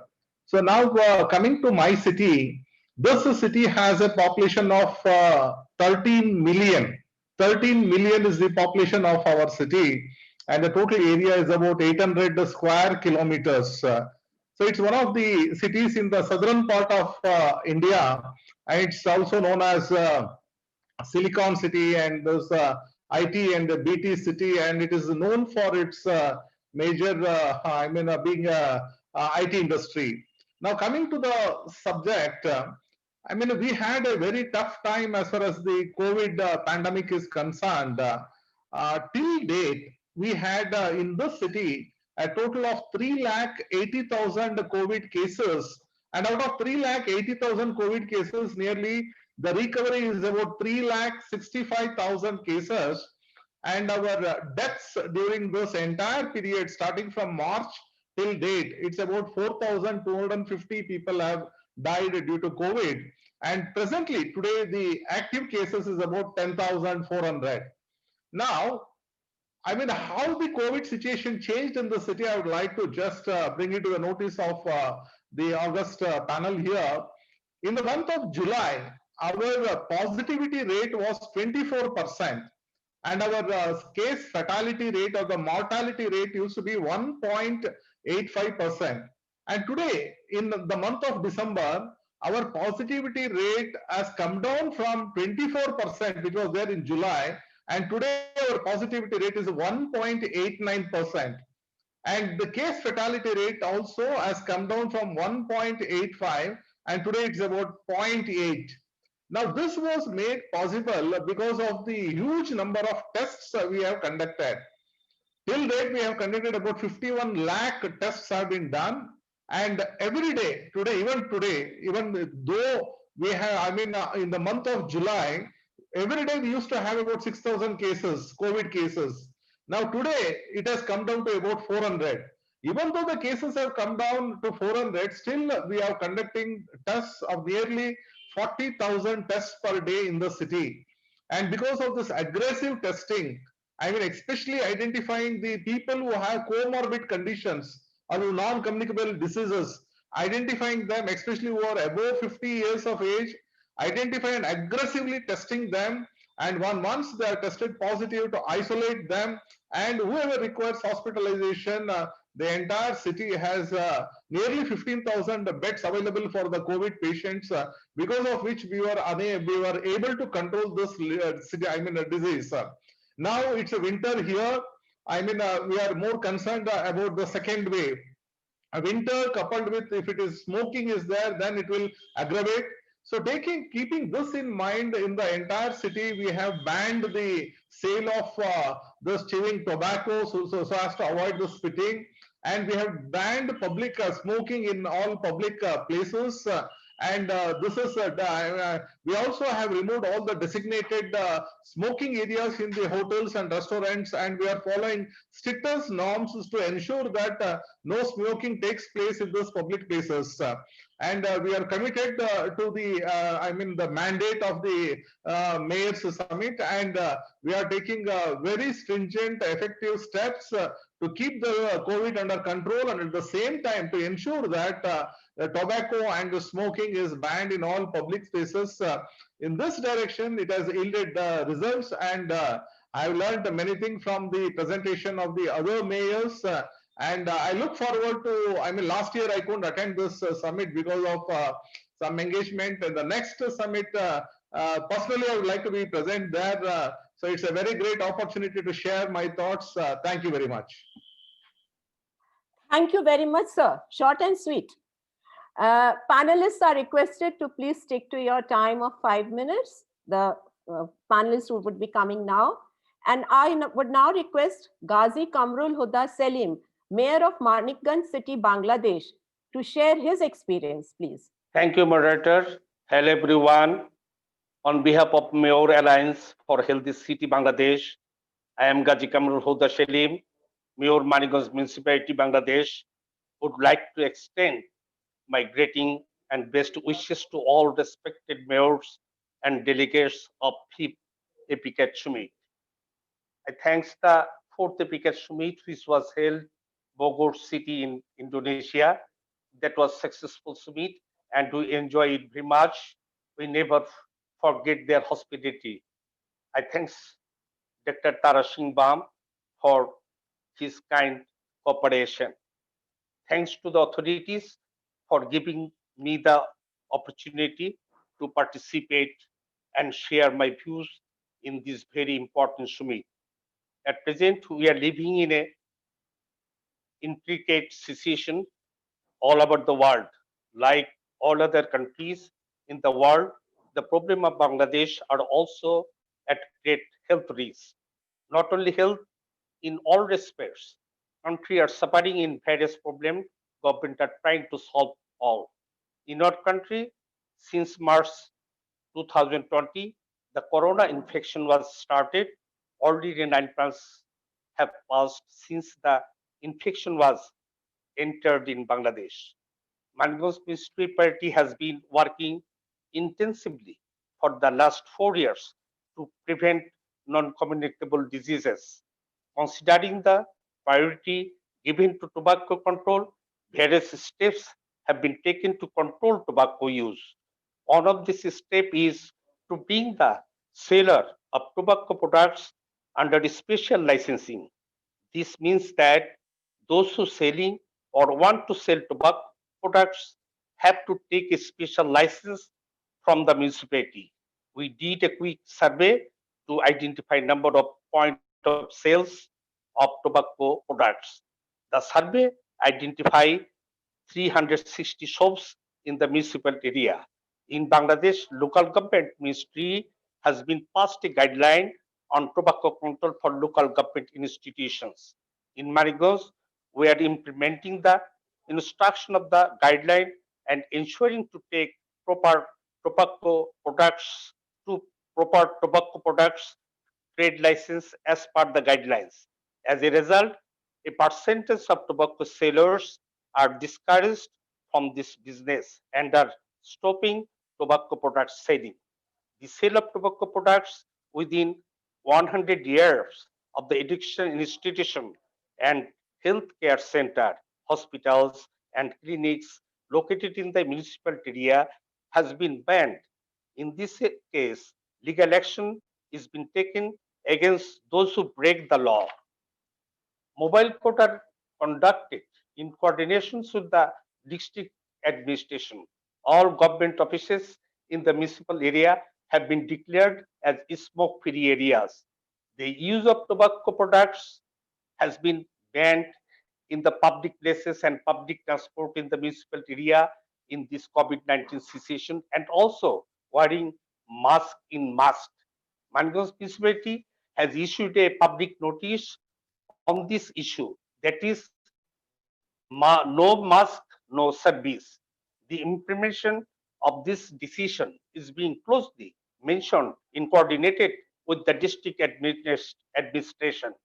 In order to implement all this decision, various kinds of awareness work are being carried out by the involving the civil society. We all know one of the main causes of non-communicable diseases is the use of tobacco products. So, by preventing tobacco use, can control non-communicable diseases. Through all these activities, the use of tobacco products seems to have come down a bit. We can say prevention is the best medicine. Honorable Prime Minister of Bangladesh has already announced that Bangladesh should be tobacco free by 2040. To implement this decision, Mayor Alliance for Healthy City has been formed by involving a significant number of municipalities and city corporations, including Mangalore municipality. Through the forum and through the forum, efforts are being made to stop the use of tobacco products on a large scale. I think the steps taken by us will play an important role to implement this decision. Our all invited all these issues is to make Mangalore municipality tobacco free. In other municipalities and cities, Corporation of Bangladesh are also taking many measures to make the whole country tobacco free. We are proud that Mangalore municipality is the pioneer and a model municipality in this regards. All of these issues needed to be voiced at the policy making level. We are trying to do that also. I hope that by implementing the decision of Honorable Prime Minister, we will be able to set a unique example to the world as a tobacco-free country by 2040, which will be milestone example in the prevention of non-communicable diseases also. I would like to end my speech by thanking everyone again and wishing good health to all.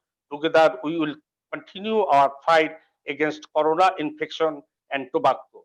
Many, many thanks for patiently hearing. Thank you very much. Thank you, everybody. Thank you very much, sir. We move to Timor-Leste once again, and Gaspar Swartz, Mayor of Dili City, will share his local experience. Over to you, Gaspar. Thank you. Good afternoon, distinguished guests, ladies and gentlemen. First of all, I would like to take this opportunity to thank to the organizing committee, to include Dili municipality for sharing experiences in responding COVID-19 and implementation of tobacco control activities in Dili municipality. First COVID-19 case in Dili municipality confirmed in March 2020, also known as first COVID-19 case in Timor-Leste.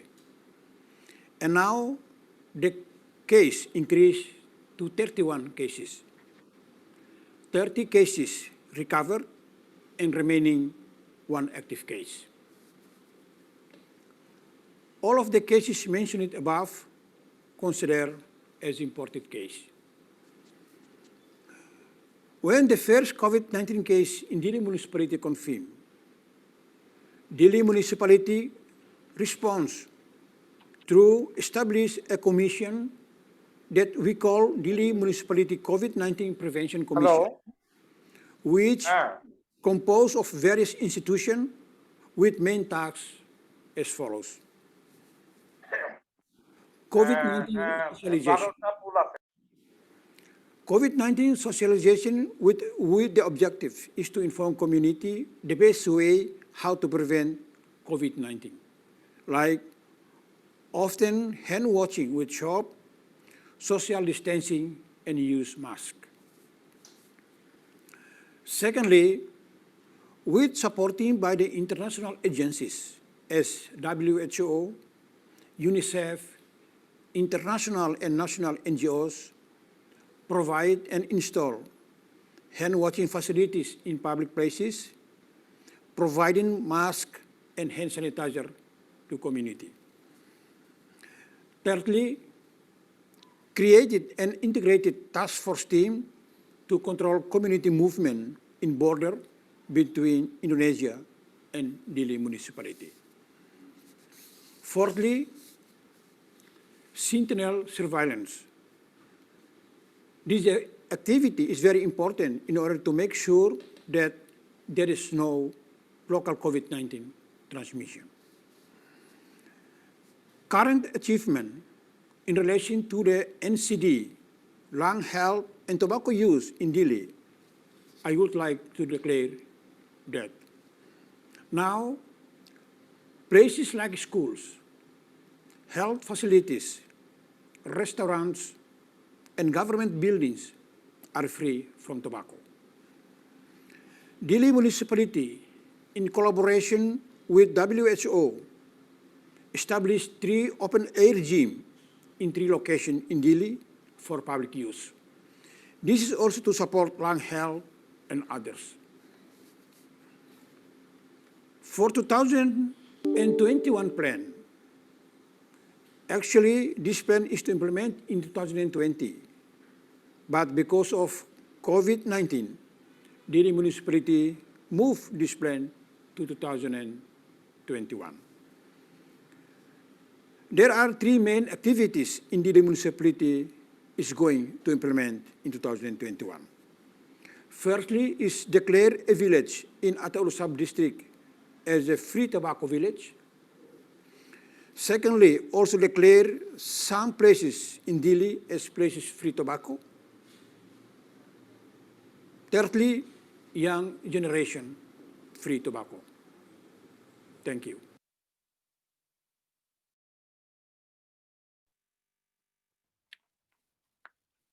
Thank you very much, sir.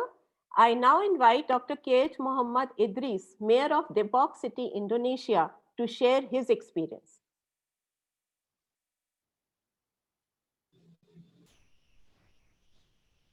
Dr. Idris, please.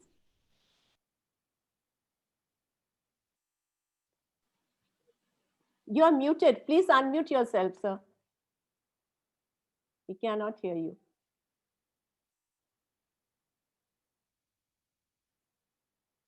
Okay. Okay. Ketinggian ini. I think it's too high. Okay, thank you, Mrs. Moderator, and thanks the Committee of 5th Asia Pacific Summit of Mayors. Assalamualaikum warahmatullahi wabarakatuh. I am Muhammad Idris, the Mayor of Depok City. Depok City have regulation as the base of implementation smoke-free area since 8 years ago. Example, Depok City Law number 16 of 2012 concerning guidance and supervision of public order, Article 23 concerning smoking order, there are already 7 smoking-free area. Depok City Law number 3 of 2014 concerning no smoking areas, and Depok Mayor's Regulation number 126 of 2016 concerning technical guidance for supervision and control of non-smoking areas. Mayor of Depok Circular number 300 Satpol PP about the prohibition of display cigarette sales, advertise and promote cigarettes. Jadi tidak boleh di tempat-tempat publik. So it's prohibited. It is prohibited to sell or display or advertise or promote cigarette advertisings, as well as to sell the cigarettes. That includes in supermarket and small shops. 2 of 2020 concerning amendments to regional regulation, number 3 of 2014 concerning non-smoking areas. About regulation, smoke-free area include development, supervision, enforcement, and reporting. About development smoke-free area, we have very much activities for it. About supervision, there are 7 points of smoke-free area.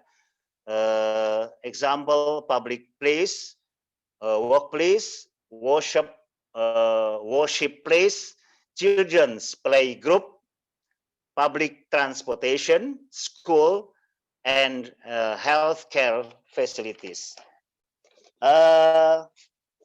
And we have about innovation. We say about marotox room in Indonesian.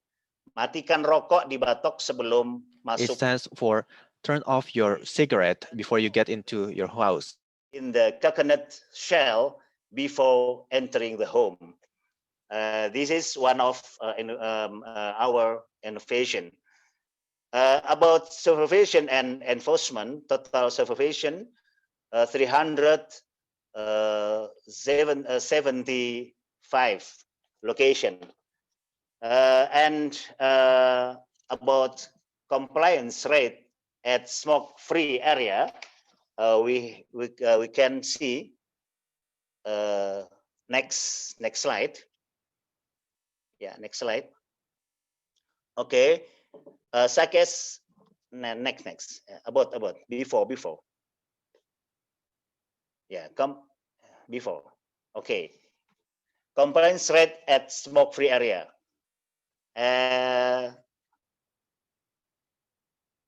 Okay, compliance rate 74. Compliance rate and smoke area. Public place 3. I'm sorry. You can see. Yes, and next.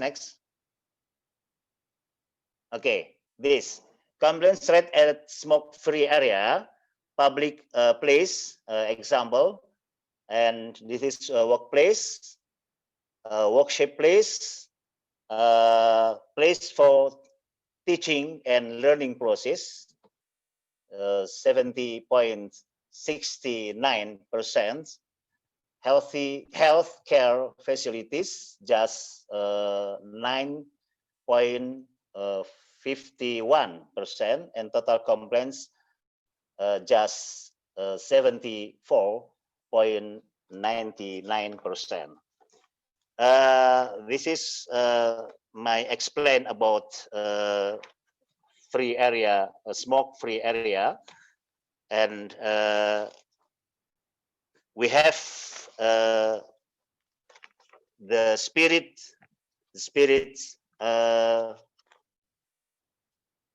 words to continue this program. Implementing smoke-free area is not easy, but it is very possible to make it happen. Thank you very much.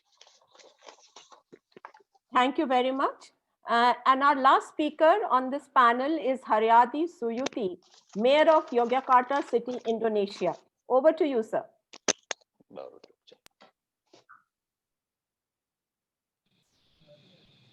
Thank you. ladies and gentlemen, all speaker, all mayor, and leader of the Asia Pacific Summit of Mayor. My name is Her Purwadi, Vice Mayor in Yogyakarta. Let me show a video before the presentation part of inauguration Malioboro smoke-free area. Please. So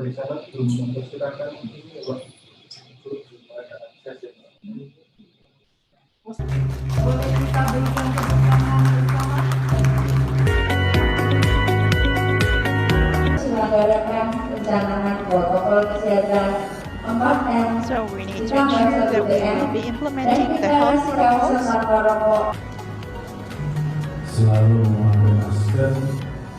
Apologies, the source audio is too unclear. Interpretation will continue once we have clearer source audio. Dan saya juga meminta teman-teman dari Satpol PP dan Jogoboro dan teman-teman instansi terkait lainnya untuk ikut serta menjaga Malioboro agar tertib ketika kita jalankan sebagai kawasan tanpa rokok. Pesan tanpa rokok itu bukan berarti tidak boleh merokok di Malioboro. Masih boleh, tetapi tidak boleh lagi sembarangan dulu. You can no longer smoke, but you have to be smoking in the designated areas.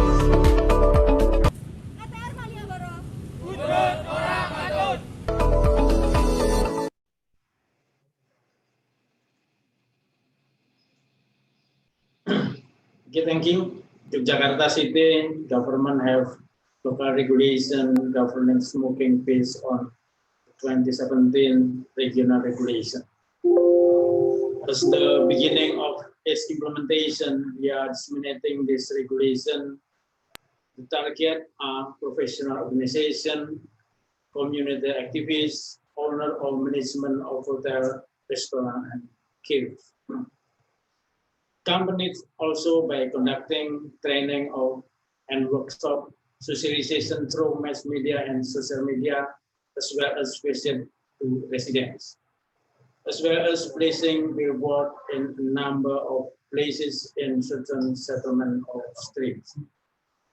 Until now, 150 community units have been formed as the basis for community management, which declared smoke-free area. All offices, schools, and health services have implemented a smoke-free area, including a number of hotels, cafes, and restaurants. In order to enforce the smoke-free area policies, we monitor and evaluate the progress of the implementation of smoke-free areas, both in the community and in office. We verify and evaluate its implementations. The result will be in the form of recommendation for improvement in the future, so that always hospital and primary health care become the first target. In addition, the Yogyakarta city government during this pandemic also signed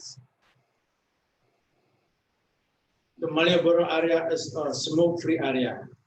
The real thing will be determined last month, but because COVID has started to enter into Jakarta, so it has been postponed. Finally, it can be realized last November. Malioboro area is a heritage tourist destination and shopping area, both culinary and Yogyakarta specialties.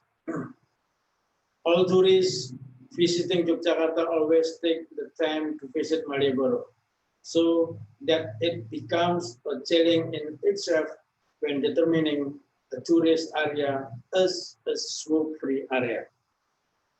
Integrating the promotion of the COVID protocol and the promotion of smoke-free areas during the COVID-19 pandemic we continue to promote the importance of implementing the COVID-19 health protocol, the 4 M's, namely always wearing masks, maintaining distance, always washing hands with soap and avoiding fruits. So we completed with the promotion of smoke-free area, namely 1TM, which is no smoking in the smoke-free area. So that promotion, provision of facilities, and provision of sanction for the public to implement the COVID-19 health protocol. Also take step to implement a smoke-free area program. Those the explanation and progress that has been made by the Yogyakarta city government in an effort to make the city area smoke-free. Thank you and all best, guys. Thank you very much. And before we begin the question and answer session, please join me to give a big round of applause to all our speakers. They have done commendable work today. So I start by clapping and please join me. Thank you. Thank you. And we move on to a quick round of Q&A. We have already overshot the time, I think, so we will keep it very brief. There is a question for Dr. Mohajir Effendi that compared to other Asia Pacific nations, Indonesia is one of the highest COVID-19 burden countries with the highest number of people affected by COVID-19 and high mortality rate. What should be improved in dealing with these pandemic impacts on people's health and economy? If Suprato wants to answer on behalf of FND, please go ahead.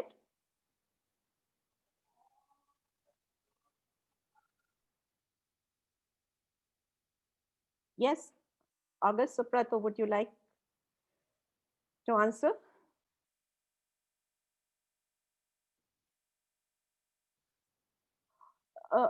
Okay, meanwhile, I ask another question. That question is to Han Kosal. And the question is that during COVID-19 control, services for TB and NCDs were adversely impacted. How are we planning to bring the fight to end TB and prevent NCDs back on track?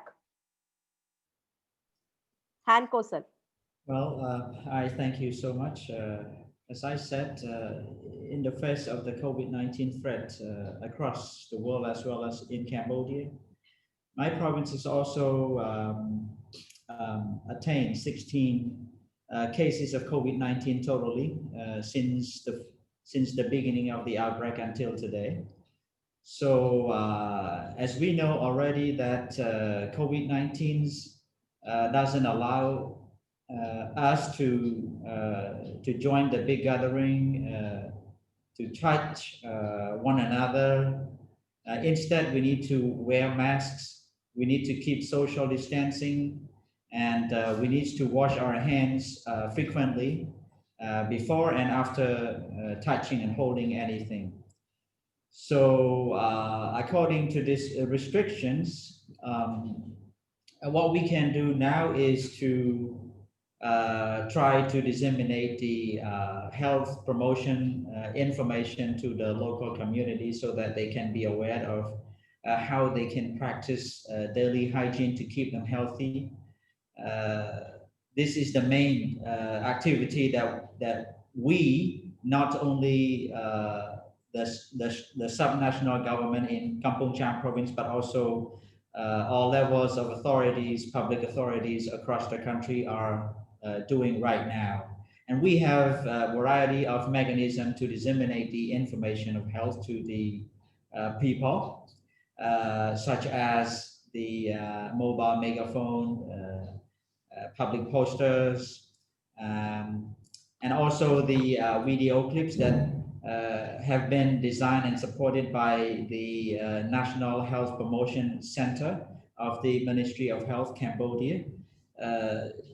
These video clips have been posted on social media as well as all channels of TV in the hope that people can get the contents of information for them to practice daily hygiene. So as I said earlier, that all the information that aims to respond to COVID-19 spread to the public means it is also responding to the tobacco use control and the lung disease. Yesterday, I was talking with the director, Her Excellency Director of the National Health Promotion Center of the Ministry of Health, and she shared me the public posters and the videos that includes the content of tobacco use control, saying that it is most likely to infect COVID-19 if you still smoke. So the video clips tells the people to stop smoking as well as to because it believes that this is the right way to stop the possibility of COVID-19 infection to the people. So as conclusion, I can say that what we are doing right now is to try to convey the information to the people so that they can catch those pieces of information to keep them healthy and good well-being. Thank you. Thank you very much. We have a question for the Mayor of Depok, Dr. Muhammad Idris. Thanks for banning industry funding, but was there industry pressure to reverse this ban? Was there any pressure from the industry to reverse the ban? Dr. Idris.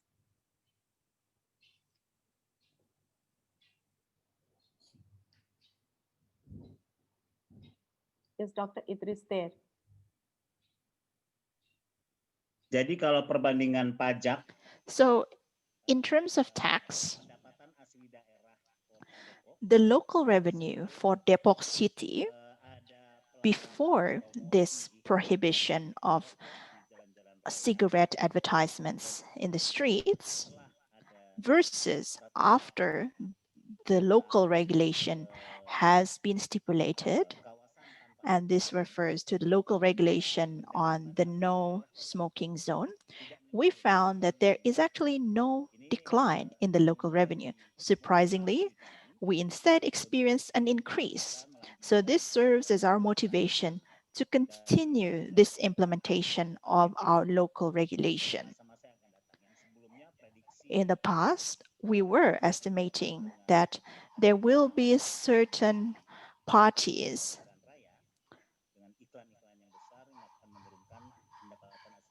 that will no longer, that we were estimating that this would decrease our local revenue, but instead it didn't. So we are still enthusiastic to enable this. Okay, thank you very much. And one last question for the Mayor of Manikganj City, Ghazi Kamrul Huda Selim, and please answer briefly. Did any industry such as the tobacco industry approach you to fund the COVID-19 response plan? Thank you very much. Did they approach? Thank you very much. In Manikganj, Bangladesh, there are some tobacco industry. We request to the proprietor of the industry don't to product cigarette or tobacco goods in pandemic situation. We talked with the directors and the others members of the industry. They agreed with us. They will not, in this situation, they will not make, they will not product tobacco goods in this pandemic situation. We're trying. The district administration, they are trying to help us.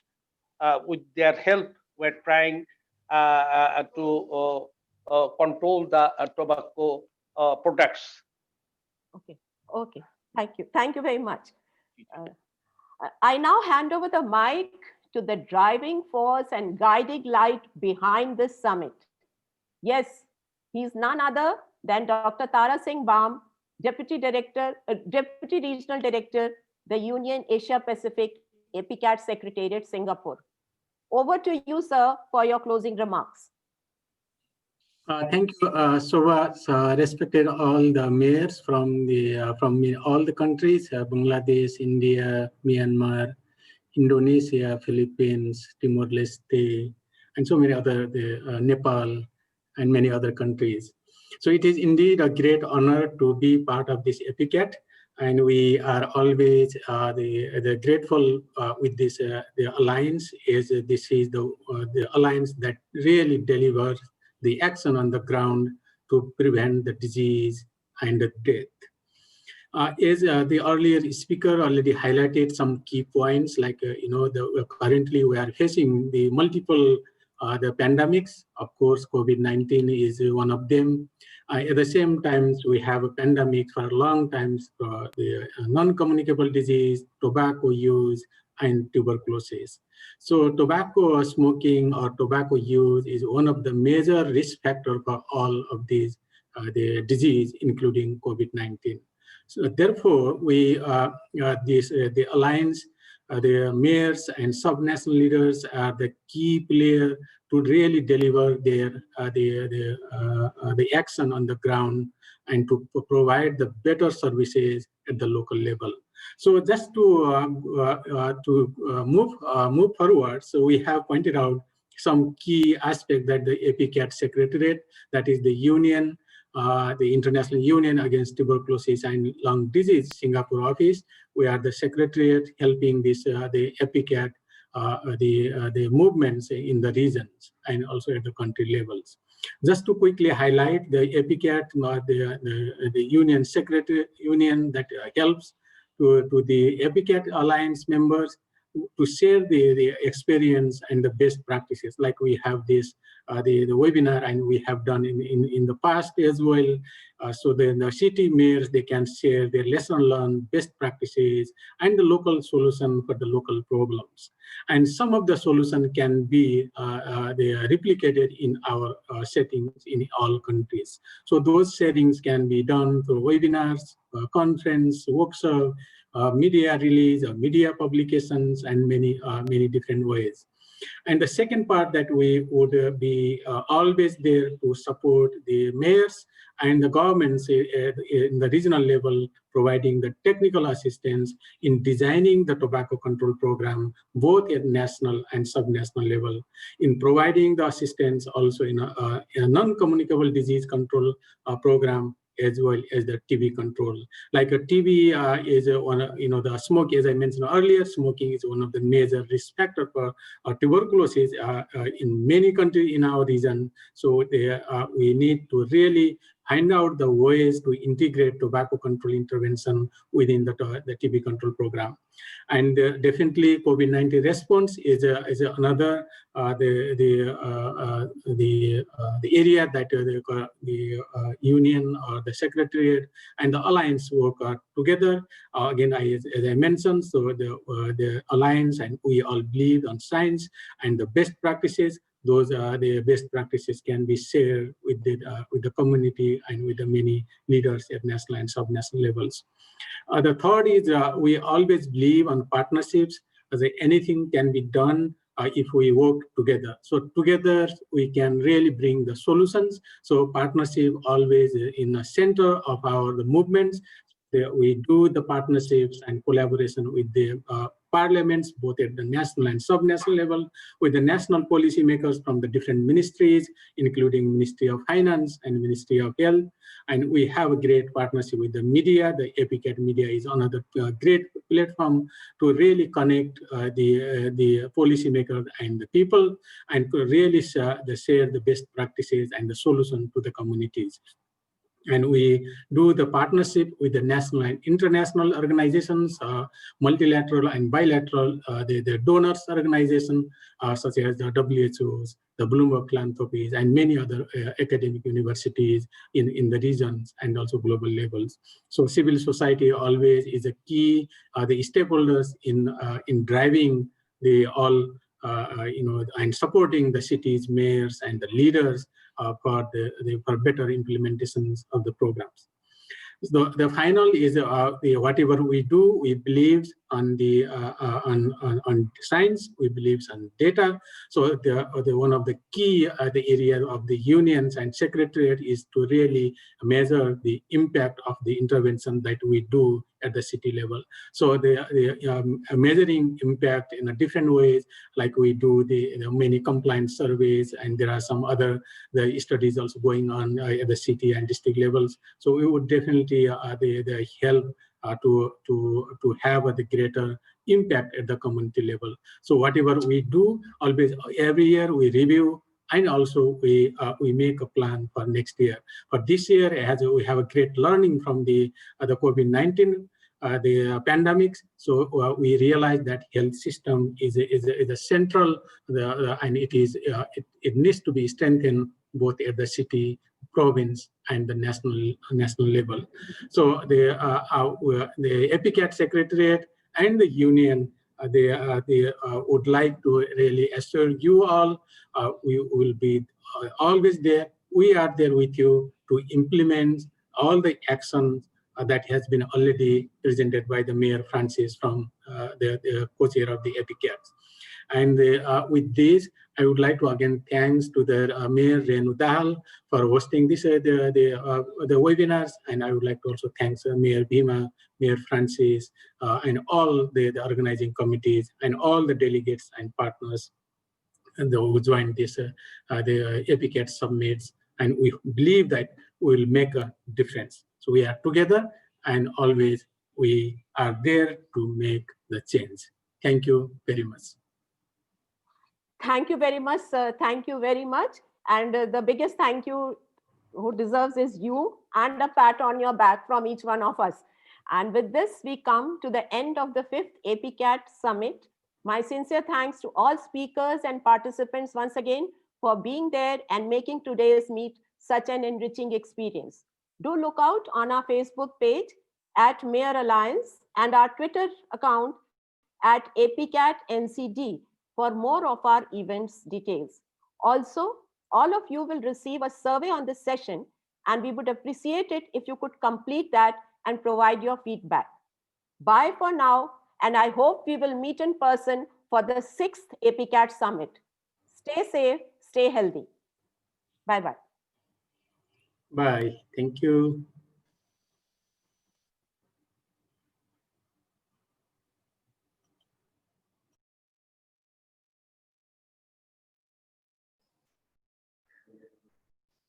Thank you. Thank you. Thank you, everybody. Thank you very much from Depok. I'm sorry, I'm in turn.